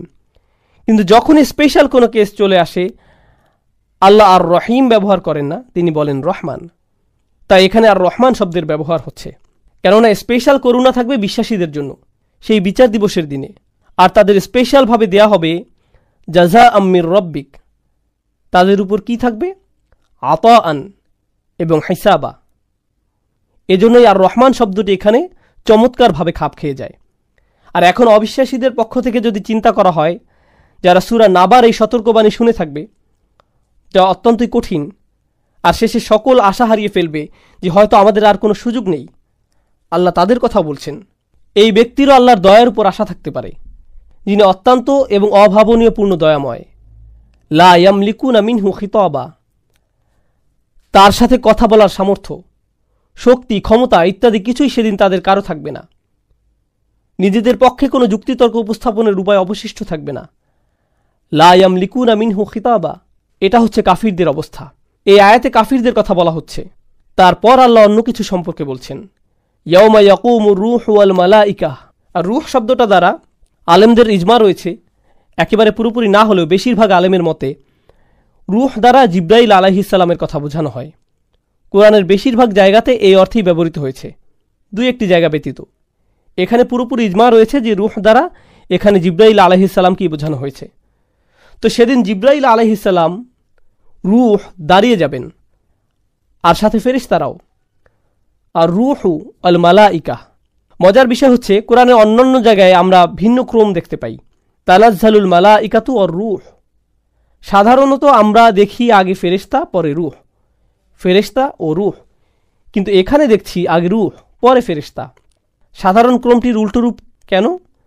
বালাগাতের একজন বড় জ্ঞানী আল শারাউই রহমাহুল্লাহ এ ব্যাপারে বলেন, যখন আপনি নড়চড়, বিচলন বা অবস্থানের পরিবর্তন দেখতে পাবেন তখন লক্ষ্য করবেন যে মালাইকায়ের ব্যবহার হয়েছে। আর যখন আপনি দেখবেন দায়িত্বের কথা বলা হচ্ছে, ফেরেশতাদের মধ্যে কার দায়িত্ব সবচাইতে বেশি বলে মনে করেন? হ্যাঁ, জিব্রাইল আলাইহিস সালাম। এজন্য ওনার নাম প্রথমে নেওয়া হয়েছে। এখানে সর্বোচ্চ পর্যায়ের দায়িত্বের কথা বলা হচ্ছে, পরকালে ও আল্লাহর সামনে উপস্থিত হওয়া। এজন্য জিব্রাইল আলাইহিস সালামের নাম প্রথমে এসেছে, ইয়াউমা ইয়াকুমুর রূহু ওয়াল মালাইকা। বিষয়টা বোঝার আরেকটা সুবিধা হচ্ছে, মনে আছে আপনাদের মুশরিকদের আখিরাত সম্পর্কে ভিন্ন ভিন্ন বিশ্বাস ছিল। তাদের একটি বিশ্বাস এমন ছিল যে ফেরেশতারা এসে আমাদের বাঁচাবে, কারণ আমরা এই ফেরেশতাদের প্রার্থনা করি, আর তারা স্বয়ং আল্লাহর কন্যা সন্তান, মাআযাল্লাহ। এখন ফেরেশতাদের মধ্যে সবচাইতে সেরাকে? আর রূহ। আল্লাহ বলছেন এমনকি এই রূহ আর সকল ফেরেশতারাও আল্লাহ সুবহানাহু ওয়া তাআলার সম্মুখে দাঁড়াবে সফফান, একেবারে সোজা লাইনে, লা ইয়াতাকাল্লামুন, তারা কোনো শব্দ করবে না। তো তারা যখন আগের আয়াত তেলাওয়াত করল, কাদের কথা বলার যোগ্যতা ছিল না? কাফিরদের। তাই তারা আশা করেছিল হয়তো ফেরেশতারা আমাদের জন্য কথা বলবে। কিন্তু পরের আয়াতেই কারা আর কোনো আওয়াজ করছে না? ফেরেশতাগণ। লা ইয়াতাকাল্লামুন, তারা একটি শব্দ উচ্চারণ করবে না। ইল্লা মান আযিনা লাহুর রহমান, শুধুমাত্র সে বলবে যাকে পরম করুণাময় অনুমতি দিয়েছেন, আর রহমান যাকে অনুমতি দিয়েছেন। ওয়া ক্বালা সাওয়াবা, আর যদি কেউ বলেও সে শুধু ততটুকুই বলবে যতটুকু সত্য হয়, যা মানদণ্ডে উত্তীর্ণ হয়। এখানে একটি বিষয়, ক্বালা মানে ইয়াকুলু নয়, আল্লাহ বলেন ইয়াকুলু সাওয়াবা। যদিও তিনি বলেন ইয়াউমা ইয়াকুবুর রূহ আর লা ইয়াতাকাল্লামুন, দুটোই মুদারে ফর্ম, অর্থাৎ বর্তমানকাল, কিন্তু এখানে তিনি অতীতে চলে গেলেন। এর থেকে বোঝা যায় যদি বিচার দিবসে কেউ কথা বলেও সেই কথা বেশ সময় সাপেক্ষ হবে না, খুবই ছোট পরিসরে বলবে, কেননা তাদের নিজেদের সুযোগ কম আর তাদের বলা হবে বেশি। ওয়া ক্বালা সাওয়াবা, যদিও সে কিছু বলে থাকে সেটা একেবারে যথাযথ সামান্য কথা হবে, এতটুকুই। এখন যালিকাল ইয়াউমুল হক, ব্যাকরণগতভাবে তিনটি উপায়ে এই বাক্যের দিকে তাকানো যায়। একটা হচ্ছে যালিকা এখানে মুবতাদা, ইয়াউমুল হক হচ্ছে খবর, যার দ্বারা অর্থ হবে সেটাই হচ্ছে সেই সত্য দিবস। অনুবাদ দাঁড়াবে সেটাই সেই সত্য দিবস। আরেকটা উপায় হচ্ছে যালিকাল ইয়াউম আল হক, সেই দিবস সেটাই হচ্ছে সত্য। যালিকাল ইয়াউম হচ্ছে মুবতাদা আর আল হক হচ্ছে খবর, যালিকাল ইয়াউমুল হক। আর এটা ব্যাখ্যার তৃতীয় উপায় হচ্ছে এখানে হাসব ধরে নেয়া, ইলামু হুয়া যালিকা ইয়াউমুল হক, তোমাদের জানা উচিত এটাই সেই দিবস যার আগমন আসন্ন। এটা সর্বসাকুল্যে একটি খণ্ডিত বাক্য। সব মিলিয়ে এখানে আর রাজির মন্তব্যটি সঠিকের কাছাকাছি, যা অন্যান্য মুফাসসিরগণও স্বীকৃতি দিয়েছেন। সেটা হচ্ছে যালিকাল ইয়াউম হচ্ছে মুবতাদা আর আল হক হচ্ছে খবর, অর্থাৎ নিঃসন্দেহে সেই দিবসই চূড়ান্ত সত্য। সাধারণত আরবি বাক্যে বিধেয় বা পরের অংশে আল থাকে না। যালিকা ইয়াউমুন আল হাক্কুন হচ্ছে সাধারণ, কিন্তু আপনি যদি আল দিয়ে দেন আগে তাহলে এটি হাসরাহ হয়ে যায়, অর্থাৎ সেদিনের মতো অন্য কোনো সত্য নেই। ফামান শাআ আত্তাখাযা ইলা রাব্বিহি মাআবা, যে ইচ্ছা করে তাকে রবের মাআব খুঁজে নিতে দাও। ইত্তাখাযা শব্দের অর্থ কোনো কিছু ধরে রাখা, পাকড়াও করে রাখা, শুধু ধরা নয় একেবারে ধরে রাখা, অর্থাৎ যে আসলেই চায় তাকে পথ আঁকড়ে ধরে থাকতে দাও, যা তাকে তার রবের দিকে নিয়ে আসবে। এখানে আছে মাআব শব্দটি, যা আগের সূরাতেও ব্যবহৃত হয়েছে। আল্লাহ আযজা জাল্লা জাহান্নামকে মাআব বলেছেন। এখন তিনি আরও একটি মাআবের কথা বলছেন, যেটা তাদের রবের দিকে ফেরার জন্য নির্দিষ্ট স্থান, যা তাদের কাম্য, যেটা আমাদের লক্ষ্য হওয়া উচিত এই দুনিয়ায়। আল্লাহ আমাদের এমন মানুষদের অন্তর্ভুক্ত করে নিক যারা এই স্থান অর্জন করতে পারে, অর্থাৎ যে চায় সে তার রবের দিকে ফিরুক, তাদের এই আশ্রয় বা স্থান খুঁজে নিতে দাও। এই সূরার শেষের দিকে আমরা আল্লাহ আযজা জাল্লা বলছেন ইন্না আনজারনাকুম। আনজারনাকুম শব্দের অর্থ আমরা তোমাদের সাবধান করেছি। ইন্না আনজারনাকুম এর অর্থ দাঁড়ায় কোনো সন্দেহ নেই যে আমরাই তোমাদের সতর্ক করেছি, অন্য কেউ না। এখানে ইন্নার ব্যবহার ইয়াদুল্লু আলা গায়রিল ফাইল, এটা ফাইল ব্যতীত অন্য কারো দিকে ইঙ্গিত করছে। কাফিররা ভাবে যে মুহাম্মদ আমাদের সতর্ক করছে সাল্লাল্লাহু আলাইহি ওয়াসাল্লাম। কাফিররা সাল্লাল্লাহু আলাইহি ওয়াসাল্লাম বলার নয়, তারা মনে করে মুহাম্মদ শুধু একজন সাধারণ মানুষ, আমাদের সতর্ক করছে। আল্লাহ বলছেন না, বরং আমরা তোমাদের সতর্ক করছি, মানে আল্লাহ তোমাদের সতর্ক করছে। মনে করো না এটা কোনো মানুষের সতর্কবার্তা, এ তো বিশ্বজগতের পালনকর্তার সতর্কবার্তা। ইন্না আনজারনাকুম আযাবান করিবা, এমন এক শাস্তি যা অতি নিকটে। অন্য জায়গায় আল্লাহ বলছেন ইন্নাহুম ইয়ারাউনাহু বাঈদান ওয়া নারাহু করিবান, তারা এটাকে অনেক দূরে দেখছে কিন্তু আমরা দেখছি নিকটে। আযাবান করিবান, আমরা এই সম্পর্কে আগেও আলোচনা করেছি, মনে আছে? কাল্লা সায়ালামুন সুম্মা কাল্লা সায়ালামুন, এখানে সা ছিল অতি নিকটে বোঝার জন্য, এখন পরিণতিও অতি নিকটে বোঝাচ্ছে। ইয়াউমা ইয়ানজুরুল মারউ মা কদ্দামাত ইয়াদাহু, যখন প্রত্যেক মানুষ দেখবে যে তার হাত আগে কি পাঠিয়েছিল। এটি কোরআনের মত প্রকাশের একটি রীতি, যা সাধারণত ভুলভাবে অর্থ করা হয়। সাধারণ ইংরেজিতে কেউ যদি ইংরেজি ভাষাভাষী অঞ্চলেও বড় হয়ে থাকে, আপনার হাত আগে যা পাঠিয়েছে এমন কোনো বাক্য তার বোধগম্য হবে না। এটা বুঝতে হলে সামান্য হলেও ব্যাখ্যার প্রয়োজন হবে। এর দ্বারা মূলত বোঝায় আমাদের বেশিরভাগ কাজ সম্পাদিত হয় আমাদের হাত দ্বারা, আর হাত দ্বারা সম্পাদিত কাজসমূহ অবশ্যই রেকর্ড করা হয় এবং সেগুলো সম্মুখে প্রেরিত ও আর্কাইভ করা হয়। এই আর্কাইভ থেকে অবশ্যই আমাদের কৃতকাজ বের করে আনা হবে এবং প্রদর্শন করা হবে এমন একটি দিনে, যে দিনটি সামনে আসছে, অর্থাৎ কাজগুলো সম্মুখে প্রেরিত হয়েছে, আর যখন আপনারা সামনে এগিয়ে সেই দিনে পৌঁছবেন সেগুলো আপনাদের দেখানো হবে। কদ্দামাত ইয়াদাহু, এর এটাই ব্যাখ্যা। তো প্রত্যেক মানুষ সেদিন নিজের আগে পাঠানো কাজকর্ম দেখতে পাবে। ফলস্বরূপ কাফিররা বলবে, ইয়া লাইতানি কুনতু তুরাবা। ইংরেজি ভাষায় ইয়া লাইতানি শব্দটার ব্যাপকতা বোঝার মতো কোনো শব্দ নেই। অনুবাদ সাহিত্যের এটাই একটা বড় সমস্যা। আধুনিক ভাষা ব্যবহারের ক্ষেত্রে আমরা প্রাচীন ভাষাগুলোর তুলনায় অনেক কম স্পষ্ট। প্রাচীন ইংরেজিতে এমন অনেক শব্দ আছে যেগুলো এখন আর আমরা ব্যবহার করতে পারি না, যেমন উ ইজ মি। প্রাচীন ইংরেজিতে শব্দটি ছিল, কিন্তু বর্তমানে কেউ যদি এটি ব্যবহার করে, কেউ আপনার কথাকে গুরুত্বের সাথে নিবে না, তাই আমরা এটা আর ব্যবহার করতে পারছি না। তাই বলা হয়, আধুনিক ভাষা ব্যবহারের ক্ষেত্রে এমন অবস্থায় একজন মানুষের চুপ মেরে থাকা ছাড়া কোনো উপায় থাকে না। ইয়া লাইতানি যদি আপনার বর্তমানে ব্যাখ্যা করতে হয়, বলতে হবে কোনো মানুষের এমন অবস্থার কথা যে কিনা এতটাই ভীত, এতটাই দুঃখিত, এতটাই উত্তেজিত যে বলার মতো তার কাছে কোনো ভাষা নেই। আপনি যখন নির্বাক আর হতবিহ্বল, এটা ইয়া লাইতানি। আমরা যখন বাংলায় হতাশা প্রকাশ করি, হায়, ও, অনেকটা এরকম। আরবিতে এমন নির্বাক মুহূর্তের জন্য শব্দ মজুদ আছে, এটা ইয়া লাইতানি। ধ্বংস পতিত হয়েছে আমার উপর, তবে যার উপর এই ধ্বংসের পতন ঘটেছে সে কিছুই বলতে পারবে না। আল্লাহ মূলত এখানে সেই ব্যক্তির অনুভূতির প্রকাশ ঘটাচ্ছেন। কুনতু তুরাবা, হায়, যদি কোনোভাবে আমি মাটি হয়ে যেতাম। তো এর আগে কাফির ব্যক্তি গর্বের সাথে দায়সারা মনে হাঁটছিল, ইন্নাহুম কানু লা ইয়ারজুনা হিসাবা। আর সেই দিন সে ভাববে, আমি যদি কিছু নাই হতাম। আর হ্যাঁ, মাটি আরব কালচারে অপমানজনক কোনো কিছু বোঝাতেও ব্যবহৃত হয়। তাই কারো শরীরে মাটি নিক্ষেপ করা বা কারো মুখমণ্ডলে মাটি ছড়িয়ে দেয়া, এগুলো সবই চরম মানহানিকর পরিস্থিতি বোঝায়। কোনো মানুষ সবচেয়ে কম যে জিনিসটা কামনা করে সেটি হচ্ছে মাটির সাথে জড়িত কোনো কিছু, কারণ তার আমিত্ব তাকে মাটির কাছে ঘেঁষতে বাধা দেয়। অথচ এখন যখন সে আল্লাহর সামনে আসছে, সে চাচ্ছে যে সে যাতে মাটি হয়ে যায়, তার কিছুই যাতে আর অবশিষ্ট না থাকে। সবশেষে আমরা এই সূরার শুরুটি শেষ পর্যায়ের সাথে কিভাবে সম্পর্কিত সেটি দেখিয়ে শেষ করব ইনশাআল্লাহ তাআলা। খুবই সংক্ষেপ। এগুলো হচ্ছে কিছু নোট যা আমি শেখ ফাদেল সালেহ আস-সামিরাই থেকে সংগ্রহ করেছি, যিনি কোরআনের সূরাগুলোর মধ্যকার সম্পর্ক নিয়ে অসাধারণ কাজ করেছেন। আম্মা ইয়াতাসাআলুন, এই সূরার শুরুতে তারা একে অপরকে কি বিষয়ে জিজ্ঞেস করছিল? কাফিররা উদ্ধত অহংকারী অবস্থায় নিজেদের ভেতরে এ বিষয়ে কথা বলা বলি করছিল। সবশেষে তাদের মন্তব্য কি হল? লা ইয়ামলিকুনা মিনহু খিতাবা, লা ইয়াতাকাল্লামুন, তাদের কোনো কথা বলারই যোগ্যতা থাকলো না যখন সময় আসলো। তাই এখন তাদের বলতে দাও, যখন সময় আসবে তারা চুপ হয়ে যাবে। শুরু আর শেষের মধ্যে এটা স্পষ্ট সম্পর্ক।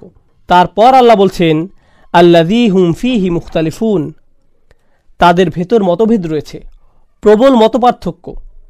একজন মনে করে মৃত্যুর পর কিছুই হবে না, একজন মনে করে উত্থান হবে কিন্তু বিচার হবে না, সকলেই জান্নাতে যাবে। প্রত্যেকেরই কিছু না কিছু ভিত্তিহীন চিন্তাভাবনা বিদ্যমান। কিন্তু সেদিন শুধুমাত্র একটাই মতের সুস্পষ্টতা পরিলক্ষিত হবে, ওয়া ক্বালা সওয়াবা, তারা শুধুই সঠিক কথাটি বলবে। যদি কেউ বলেই সে সঠিক কথা বলবে, যা বর্তমানের সাথে পুরোপুরি বিপরীত। পরিশেষে আল্লাহ তাদের সতর্ক করছেন, সুম্মা কাল্লা সায়ালামুন, না না, তারা শীঘ্রই বুঝতে পারবে, তাদের কথাবার্তার পরিণাম জানতে পারবে। আর যখন তারা তাদের পরিণাম বুঝতে পারবে, তারা কি বলবে? ইয়া লাইতানি কুনতু তুরাবা। এটাই হচ্ছে তাদের অসংলগ্ন কথাবার্তার পরিণাম। যদি তারা জানতো তবে তারা এখনই এমনটা বলতো। যদি তারা জানতো, যদি তারা কোনোভাবে সেসব কথাবার্তার পরিণাম বুঝতে পারত। সুবহানাকা আল্লাহুম্মা বিহামদিক, আশহাদু আল্লা ইলাহা ইল্লা আনতা, আস্তাগফিরুকা ওয়া আতুবু ইলাইক।